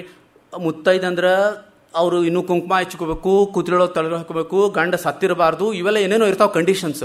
ಅದನ್ನೆಲ್ಲ ಹೆಂಗೆ ಹೇಳೋದು? ಒಂದು ವರ್ಡ್ ಒಳಗೆ ನೋಡ್ರಿ ಮುತ್ತೈದೆ ಅಂತ ಹೇಳಿ. ಅದನ್ನು ಫ್ರೆಂಚ್ ಒಳಗೆ ಹೇಳೋದು ಸ್ವಲ್ಪ ಒದ್ದಾಡಿದೆ, ಅದು ಇರುವಲ್ತಕ್ಕೆ. ಆಮೇಲೆ ಇನ್ನೊಂದೆರಡು ಕಾನ್ಸೆಪ್ಟ್ ಹಿಂಗೆ ಮುತ್ತೈದೆ ಅಂದ್ಕೊಳ್ಳಿ. ಇನ್ನೊಂದು ನೆನಪಾತು, ಒಂದು ಕಥೆ ಒಳಗೆ ಒಂದು ದೃಶ್ಯದೊಳಗೆ ಏನಾಗ್ತದೆ, ಆ ಹೆಣ್ಮಗಳಿಗೆ ತನ್ನ ಗಂಡನ ಜೋಡಿ ಅನ್ಯೋನ್ಯತೆ ಇರುವುದಿಲ್ಲ. ಗಂಡ ಸಂಶಯ ಮಾಡ್ತಾನೆ, ಗಂಡ ತ್ಯಜಿಸ್ಬಿಡ್ತಾನೆ, ಇಡೀ ಜೀವನ ಉಳ್ದದ. ಗಂಡ ಇದ್ದಂಗೂ ಇಲ್ಲ, ಸತ್ತಂಗೂ ಇಲ್ಲ. ಆಗ ಅಜ್ಜ ಏನಂತಾರ, ನನ್ನ ಜೀವನ ಹಳೇದು ಬಣ್ಣ ಕಳ್ಕೊಂಡಿದ್ದು ಅಂತ ಸೀರೆ ಆಗ್ಯದ ಅಂಥೇಳಿ. ಇದು 1 ಮಿನಿಟ್ನೊಳಗೆ ಓದಿ ಮುಗಿಸಿ ಪೇಜ್ ತೆಗೆದುಬಿಡ್ಬೋದು. 1 ಮಿನಿಟ್ನೊಳಗೆ ಓದಿ ಪೇಜ್ ತಿರುಗಿಸಿ ಮುಂದಿನ ಪೇಜ್ ಒಳಗೆ ಹೋಗ್ಬೋದು, ಮುಂದಿನ ಪುಟದೊಳಗೆ. ಖರೆ ಆ ಸೆಂಟೆನ್ಸ್ ಮೇಲೆ, ಆ ವಾಕ್ಯದೊಳಗೆ ನಿಂತ್ರ ಗಡಗಡ ನಡಕ್ತಿರಿ. ಇಡೀ ಜೀವನ ಇದು 3 ತಾಸಿಂದ ಒಂದು ಘಟನಾ ಅಲ್ಲ. ನಂದೊಂದು ಲೆಕ್ಚರ್ ಆಯ್ತು, ಮುಗೀತು, ನಾಳೆ ಮರ್ತೀವಿ, ಏನೋ ಶ್ರೀನಿವಾಸ್ ಕಾವೇರಿ ಬಂದಿದ್ರು ಹೋಗಿದ್ರು, ಮುಗೀತೀವಿ. ಇದು ಒಂದು ಜೀವನ ರೀ. ಇಡೀ ಜೀವನ ಹಳೇದು ಸಿರಿಗತ್ತೆ ಆಗಿ ಹೋಗ್ಯದ, ಉಟ್ಕೊಳ್ಳೇಬೇಕು ಹೆಂಗಂತಾರೆ. ಅದನ್ನು ಹೆಂಗೆ ಟ್ರಾನ್ಸ್ಲೇಟ್ ಮಾಡಲಿ? ಅದು ಟ್ರಾನ್ಸ್ಲೇಟ್ ಇರಲಿ, ನಾವು ಒದ್ದಾಡಿದೆ, ಅದು ಓದಿದಾಗ ಇಷ್ಟು ಒದ್ದಾಟ ಆಯ್ತು. ಹಿಂಗೆ ಈ ಭಾವನಾಗಳು ಇದನ್ನು ಹೆಂಗೆ ಟ್ರಾನ್ಸ್ಲೇಟ್ ಮಾಡೋದು? ವರ್ಡ್ ಬೈ ವರ್ಡ್, ಪದ ಮಾಡೋದು ಒಂದು ಬೇರೆ. ಖರೆ ಇದು ಭಾವನಾಗಳು ಹಿಂಗೆ ಟ್ರಾನ್ಸ್ಲೇಟ್ ಮಾಡೋದು, ಭಾಷಾಂತರ ಮಾಡೋದು ಅದು ಬೇರೆ. ಅದು ನಿಮ್ಗೆ ಗೊತ್ತಾಗ್ಲಿ ಅಂತ ಅಷ್ಟೇ, ಏನಿಲ್ಲ. ಆಮೇಲೆ ಗೋಧೂಳಿ ಅಂತಂದ್ರೆ ಗೊತ್ತದಲ್ಲ, ಸಂಜೆ ಹೊತ್ತು ಈಗ ಇದು ಎತ್ತು ಕರ ದನ ಹಕ್ಕಳೆಲ್ಲ ತಿರುಗಿ ಬರ್ತಿರ್ತಾವ. ಆ ಸೂರ್ಯಾಸ್ತಮ ಆಗ್ತಿರ್ತದೆ, ಒಂದು ಸಣ್ಣದೊಂದು ಧೂಳು ನಡೀತದೆ. ಆ ಒಂದು ಶಹನಾ ಇದ್ರೆ ಇನ್ನೂ ಚಲೋ ಇರ್ತದೆ. ಯಾರ್ದು ಬಿಸ್ಮಿಲ್ಲಾ ಖಾನ್ದು ಖರೆ ಇರುವಲ್ಲಿ ತೆಗ್ಬಿಡ್ರಿ. ಅದನ್ನೆಲ್ಲ ನಾ ಇಮ್ಯಾಜಿನ್ ಮಾಡ್ಲಿಕ್ಕತ್ತೀನಿ, ಅದನ್ನು ಬರಬೇಕು. ಹೆಂಗೆ ಬರೆಯೋದು? ಇದೆಲ್ಲ ಭಾಳ ಒಂಥರ ಮಜಾ ಸಂದಿಗ್ಧ ಸ್ಥಿತಿಯೊಳಗಿದ್ದೆ. ಇರಲಿ, ಅದೆಲ್ಲ ಆಯ್ತಾ. So you got all this, now we stop it. Okay. So ಈಗ ನಾನು ನನ್ನ ಏನು ಸ್ಪೆಷಾಲಿಟಿ ಅದಲ್ಲ, ಎಕ್ಸ್ಪರ್ಟೀಸ್, ಅದ್ರ ಬಗ್ಗೆ ಮಾತಾಡ್ತೀನಿ. ಈಗ ಸದ್ಯಕ್ಕೆ ಇದ್ರ ಬಗ್ಗೆ ಯಾವ್ದಾರ ಪ್ರಶ್ನೆ ಇದ್ರೆ ನಾವು ಒಂದು ಗುಟ್ಟಕ್ಕೆ ನೀರು ಕುಡಿಯೋದ್ರೊಳಗೆ ಬೇಕಾದ್ರೆ ಕೇಳೋದಿದ್ರೆ ಕೇಳ್ರಿ, ಇಲ್ಲ ಅಂತಂದ್ರೆ ಆಮೇಲೆ ಮಾಡೋಣ.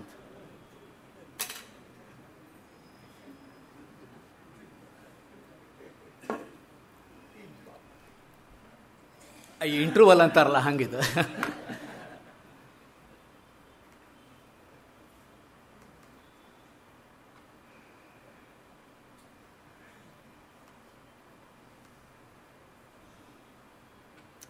Okay, ready?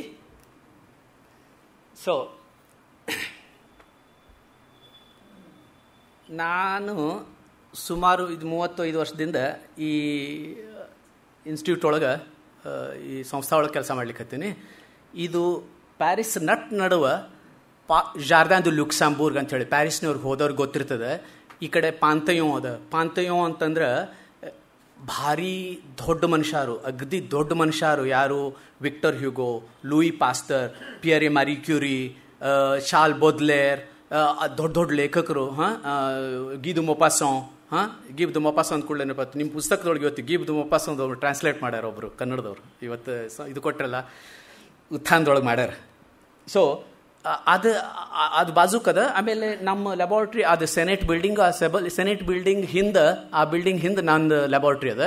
ನಾವು ಯಾವಾಗವರೆ ಇದು ಹವಾ ಚಲೋ ಇದ್ದಾಗ ಇಲ್ಲಿ ಬಂದು ಸ್ವಲ್ಪ ಏನಾರ ಪಿಕ್ನಿಕ್ ಮಾಡ್ತಿರ್ತೀವಿ, ಮಾಡಿ ಹೋಗ್ತಿರ್ತೀವಿ. ಕೆಲವೊಂದು ಸರ್ತಿ ಪಿಕ್ನಿಕ್ ಮಾಡಿ ಇಲ್ಲೇ ಉಳ್ಕೊಂಡ್ಬಿಟ್ಟಿರ್ತೀವಿ, ಕೆಲವೊಂದು ಸರ್ತಿ ಕೆಲವಕ್ಕೆ ಹೋಗ್ತೀವಿ. ನಾವು ಕೆಲವು ಲ್ಯಾಬ್ ಒಳಗೆ ಹೋದಾಗ ಚಲೋ ಕೆಲಸ ಮಾಡ್ತಾರೆ, ಯಾಕಂದ್ರೆ ಕೆಲವೊಂದು ಸರ್ತಿ ಒಳಗೂ ಇರ್ತಾರೆ, ಯಾವಾಗಲೂ ಹೊರಗೆ ಇರೋದಿಲ್ಲ. ಸೊ ಅವರಿಗೆ ನಾನು ಕೃತಜ್ಞತೆ. ಯಾಕಂತಂದ್ರೆ ಅವರಿಲ್ಲ ಅಂತಂದ್ರೆ ನಾನು ಏನು ಹೇಳುವಂಗಿಲ್ಲ ಕತ್ತಿ. ಯಾಕಂತಂದ್ರೆ ನಾ ಇಲ್ಲೇ ಬಂದು ಭಾಷಣ ಕೊರಿತೀನಿ ಅಂತಾರಲ್ಲ, ಹಂಗೆ ಕೊರಿಲಿಕ್ಕತ್ತೀನಿ. ಖರೆ ಕೆಲಸ ಮಾಡೋರೆಲ್ಲ ಅವರು. ಅವರೆಲ್ಲ ಪಾಪ ದಿನನಿತ್ಯ ಮಾಡ್ತಿರ್ತಾರೆ. 1-2 ಮಾತು ಇಲ್ಲೇ ನೋಡಿರ್ಬೋದು. ಈಕಿ ವಾಣಿ ಅಂಥೇಳಿ, ಆಮೇಲೆ ಇಲ್ಲೇ ಜಗದೀಶ್ ಕುತ್ತಾನ ಹಿಂದೆ, ಇದು ಮೋಹನ್ ಮದ್ದೂರ್ ಅಂಥೇಳಿ, ಆಮೇಲೆ ಜಗದೀಶ್ ಇಲ್ಲಿದ್ದಾನೆ. ಆಮೇಲೆ ನನ್ನ ಲ್ಯಾಬ್ ಒಳಗೆ ಈ ಫೋಟೋ ತೆಗೆದಾಗ ಒಂದು 3-4 ಮಂದಿ ಇರಬೇಕು. ಖರೆ ಯಾವುದೇ ಟೈಮ್ ಒಳಗೆ ಬರ್ರಿ ನೀವು, ಒಂದು 7-8 ಮಂದಿ ನಾವು ನಮ್ಮವ್ರು ಇದ್ದೇ ಇರ್ತಾರೆ. ನಾ ಬೇಕಂತಲೇ ಬಂದು ಕನ್ನಡದವ್ರನ್ನೇ ತೊಗೊಂಡು ಹೋಗೋದಿಲ್ಲ, ಎಲ್ಲರೂ ಇರ್ತಾರೆ. ಈ ಅದ್ರೊಳಗೆ ಏನು ಇದು ಇಲ್ಲ, ಭೇದ ಭಾವ ಇಲ್ಲ ಅಂದ್ರೆ ಹೇಳಲಿಕ್ಕತ್ತೀನಿ. ಯಾಕಂತಂದ್ರೆ ಇವ ಜಗದೀಶ್ ಬೈರಿ ಅಂಥೇಳಿ ಭಾರಿ ಚಲೋ ಹುಡುಗ. ನಾನು ಪಶುವೈದ್ಯಕೀಯ, ಅದು ಇದು veterinary doctor, scientist, Oxford university ಒಳಗೆ ಪೋಸ್ಟ್ ಡಾಕ್ ಮಾಡಿ ಮತ್ತು ತಿರುಗಿ ಬಂದು ನನ್ನ ಜೋಡಿ ಭಾಳ ಚಲೋ ಲೇಖಕ. ಏಕ್ದಮ್ ಕನ್ನಡದವ್ರು ಬರೀತಿರ್ತಾನೆ, ಬಾಯ್ರಿ ಅಂತ ಹೇಳಿ, ಬೇಕಾದ್ರೆ ನೋಡ್ರಿ ಹೆಸರು. ಆಮೇಲೆ ಜಸ್ಟ್ 1-2-3 ಪ್ರೆಸೆಂಟೇಷನ್ಸ್. ಇವರು ಬಲ್ಗೇರಿಯಾದು, ಈ ಕೊರಿಯಾದವ, ಇವ ಆಫ್ರಿಕಾದವ, ಆಮೇಲೆ ಸೌತ್ ಅಮೇರಿಕಾದೊಳಗಿದಾರ. ಸೌತ್ ಅಮೇರಿಕಾ ಈಕಿ, ಕೊಲಂಬಿಯಾದೋಕಿ. ಹೀಗಾಗಿ ಅಂತಾರಾಷ್ಟ್ರೀಯ ಗ್ರೂಪ್ ಅದ, ಚಲೋ ಇರ್ತದೆ. ಅಟ್ಮಾಸ್ಫಿಯರ್ ಚಲೋ ಅದ, ಅಂದ್ರೆ ಫ್ರೆಂಡ್ಲಿ ಅಟ್ಮಾಸ್ಫಿಯರ್. ಹೀಗಾಗಿ ಕೆಲವ್ರು ನೋಡ್ಯಾರ ನನ್ನ ಗೆಳೆಯರು ಬಂದು, ಅವ್ರಿಗೆ ನಾನು ಕೃತಜ್ಞತೆಗಳು. ಆಮೇಲೆ ನಾವೊಂದು ಬ್ಯಾಡ್ ಪೂರ್ ಜೋಕ್ ಅಂತಾರಲ್ಲ ಇಂಗ್ಲೀಷ್ ಒಳಗೆ, ಒಂದು ಪೂರ್ ಜೋಕ್ ಮಾಡ್ತಿರ್ತೀನಿ. ನಾನೊಬ್ಬ ಸಾಮಾನ್ಯ ಇದು ಪಶುವೈದ್ಯ, ಆದರೆ ನಾನು ಯಾವ ಪ್ರಶ್ನೆಗಳು ಕೇಳ್ತಿರ್ತೀನಿ ಅಂದರೆ, ನಾ ಯಾವುದ್ರೊಳಗೆ ಸಂಶೋಧನೆ ನಡೆಸಿನಲ್ಲ ಅದೆಲ್ಲ ಮೆಡಿಕಲ್ ರಿಲೇಟೆಡ್. ಓಕೆ, ಅಂದ್ರೆ ನಿಮ್ಮ ಹೆಲ್ತಿಗೆ ರಿಲೇಟೆಡ್, ಆರೋಗ್ಯಕ್ಕೆ ಸಂಬಂಧಪಟ್ಟಿದ್ದು. ಅದಕ್ಕೆ ನಾ ಡಾಕ್ಟರ್ಸ್ ಜೋಡಿ ಮಾತಾಡಲೇಬೇಕು, ದಿವಸಾನು ಅವ್ರ ಜೋಡಿ ಕೊಲಾಬ್ರೇಷನ್ ನಡೆಸಬೇಕು. ಬಹಳಷ್ಟು ಹಾಸ್ಪಿಟ್ಲು ಪ್ಯಾರಿಸ್ ಒಳಗೆ ಮತ್ತು ಬೇರೆ ಕಡೆ ಯುನೈಟೆಡ್ ಸ್ಟೇಟ್ಸು, ಜರ್ಮನಿ ಮತ್ತು ಇಲ್ಲಿ ಮುಂಬೈ ಒಳಗೆ, ಇಲ್ಲೇ ಪಾಂಡಿಚೇರಿ ಒಳಗೆ, ಮುಂಬೈ ಒಳಗೆ, ಇಲ್ಲೇ ಬೇಕಾದಷ್ಟು ಕಡೆ. ಸೊ ಈ ಕೊಲಾಬ್ರೇಷನ್ ಇರಲಿಲ್ಲ ಅಂತಂದ್ರೆ ನಾನು ಏನು ಪ್ರಶ್ನೆ ಕೇಳಲಿಕ್ಕೆ ಹತ್ತೀನಿ ಲ್ಯಾಬ್ ಒಳಗೆ ಅದು ಆಗೋದಿಲ್ಲ. ಅವರ ಸಹಕಾರ ನನಗೆ ಬೇಕೇ ಬೇಕು. ಅದಕ್ಕೆ ಅವ್ರಿಗೂ ನನ್ನ ಕೃತಜ್ಞತೆಗಳು. ನಾ ಮುಂದೆ ಹೋಗೋಕ್ಕಿಂತ ಮೊದಲು ನಾ 1-2 ಮಿನಿಟಿಂದ ಹೇಳಿದೆ, ನನ್ನ ಲ್ಯಾಬ್ ಒಳಗೆ ಏನು ನಡೆಸೀನಿ. ದಿನನಿತ್ಯ ನೀವು ಹಿಂಗೆ ಓಡಾಡು ಮುಂದೆ, ಕೂತ ಮುಂದೆ, ಮುಂಜಾನೆಯಿಂದ ರಾತ್ರಿ ತನಕ ದಿನನಿತ್ಯ ನಮ್ಮ ಮೇಲೊಂದು ಅಗ್ರೆಷನ್, ಆಕ್ರಮಣ ಇರ್ತದೆ. ಆಕ್ರಮಣ ನಡಿಲಿಕ್ಕತ್ತಿರ್ತದೆ, ನಾನ್ ಸ್ಟಾಪ್ ನಡಿಲಿಕ್ಕತ್ತಿರ್ತದೆ. ಖರೆ ನೀವು ಅದನ್ನು ತಡವಟ್ಟಿ ಕಳಿಸ್ತಿರ್ತೀರಿ. ಅದಕ್ಕೆ ಹಿಂಗೆ ಇಲ್ಲಿ ನಗ್ನಗುತ್ತಾ ಹಸನ್ಮುಖವಾಗಿ ಕೂತೀರಿ. ಹಸನ್ಮುಖನೋ ಇಲ್ಲ, ಕೂತೀರಿ. ಹಿಂಗೆ ಸಂತೋಷದಿಂದ ಕೂತೀರಿ. ಯಾಕಂತಂದ್ರೆ ನಿಮ್ಮ ಈ ಪ್ರತಿರೋಧಕ ಪದ್ಧತಿ, ಇಂಗ್ಲೀಷ್ ಒಳಗೆ ಇಮ್ಯೂನ್ ಸಿಸ್ಟಮ್ ಅಂತಾರೆ, ಈ ಪ್ರತಿರೋಧಕ ಪದ್ಧತಿ, ಅಥವಾ ನಾ ಇನ್ನೊಂದು 2-3 ಸರ್ತಿ ಹೇಳ್ತೀನಿ, ಆಮೇಲೆ ಬರೀ ಇಮ್ಯೂನ್ ಸಿಸ್ಟಮ್ ಅಂತ ಹೇಳ್ತೀನಿ, ದಯವಿಟ್ಟು ತಿಳ್ಕೊಬೇಡ್ರಿ ತಪ್ಪು. ಯಾಕಂತಂದ್ರೆ ಪ್ರತಿರೋಧಕ ಶಕ್ತಿ, ಉತ್ತರ ಅದಕ್ಕೆಲ್ಲ ಹೇಳಲಿಕ್ಕೆ ತ್ರಾಸಾಗ್ತದೆ. Immune system, immune response. Okay, ಹಿಂಗೆ ಅಂತಿರ್ತೀನಿ. It's all the same. You understand that. Okay, so ಈಗ ಮುಂದಿನ 3-4 ಮಿನಿಟು, ಮೇಕ್ ಇಟ್ 5. ಓಕೆ, ಒಂದು 5-6 ಮಿನಿಟು ಭಾರಿ ಟೆಕ್ನಿಕಲ್ ಆಗ್ತದೆ. ಭಾರಿ ಟೆಕ್ನಿಕಲ್ ಅಂದರೆ ಗೊತ್ತಾಗ್ತಲ್ಲ, ಈ ಮಾಲಿಕ್ಯೂಲ್ಸು, ಸೆಲ್ಸು, ಇದು ಜೀವಕೋಶಗಳು, ಅದು ಇದು ಏನೇನೋ ಅಂತೀನಿ. ಓಕೆ, ಆದ್ರೆ ಕೇಳಿಸ್ಕೊಳ್ರಿ, ಇಲ್ಲ ಒಂದು 5 ಮಿನಿಟ್ ನಿದ್ದೆ ಮಾಡ್ರಿ. ಖರೆ ಇದು ಹೇಳಬೇಕು ನಾನು.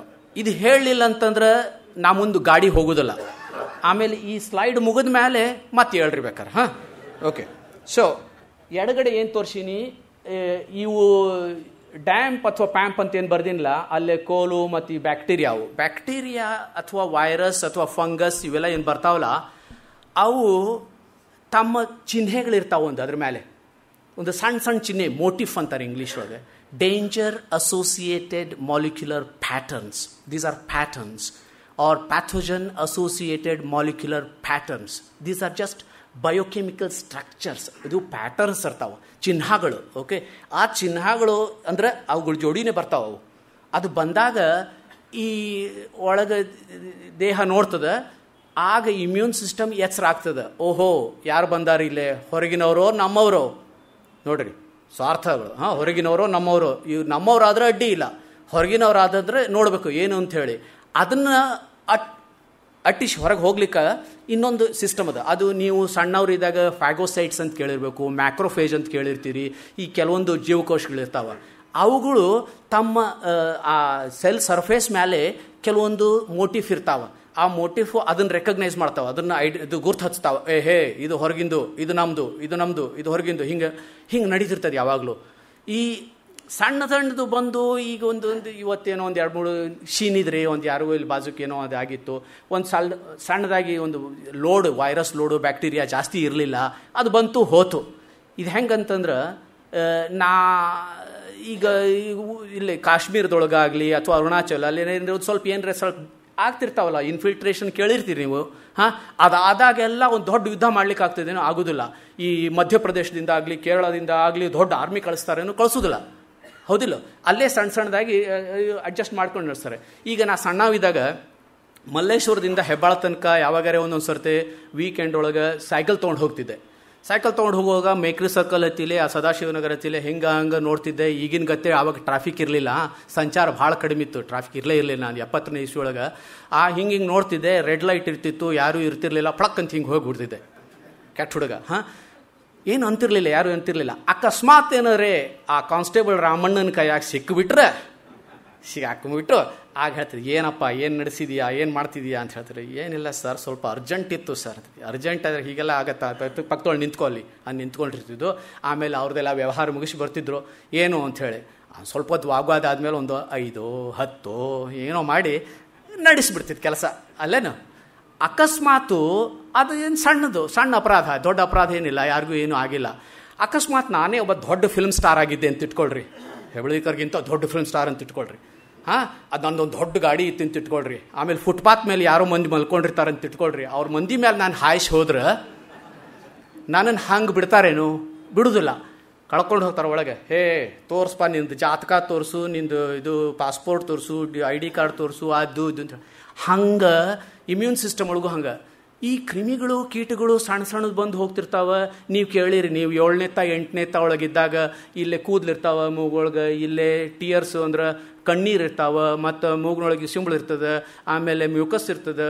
ಇವೆಲ್ಲ ಫಸ್ಟ್ ಲೈನ್ ಡಿಫೆನ್ಸ್ ಅಂತಾರೆ, ಮೊದಲನೇ ಡಿಫೆನ್ಸು. ಅಂದ್ರೆ ಕನ್ನಡದ ಬಿಡ್ರಿ, ಗೊತ್ತಾತಲ್ಲ.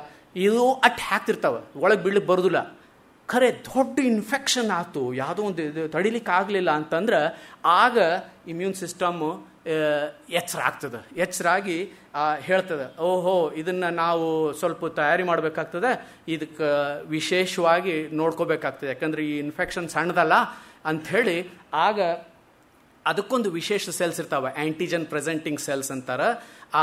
ಆ ಸೆಲ್ಸ್ ಏನು ಮಾಡ್ತಾವೆ ಅಂತಂದ್ರೆ ಈ ಬ್ಯಾಕ್ಟೀರಿಯಾ ವೈರಸ್ ಫಂಗಸ್ಸು ಏನಿರ್ತಾವಲ್ಲ ಅದನ್ನು ಕಡಿದು ತುಂಡು ಮಾಡಿ ಸಣ್ಣ ಪುಟ್ಟದಾಗ ಮಾಡಿ ಮತ್ತೊಂದು ಸೆಲ್ಗೆ ತೋರಿಸ್ತದೆ. ಅದು ಟಿ ಲಿಂಫೋಸೈಟ್ ಅಂತಾರೆ. ಓಕೆ, ಒಂದು ಮ್ಯಾಕ್ರೋಫೇಜ್ ಆಯ್ತು, ಇನ್ನೊಂದು ಟಿ ಲಿಂಫೋಸೈಟ್ ಆಯ್ತು. ನೆನಪಾದ್ರೆ ಸರಿ, ಇಲ್ಲಾಂದ್ರೆ ಅಡ್ಡಿ ಇಲ್ಲ.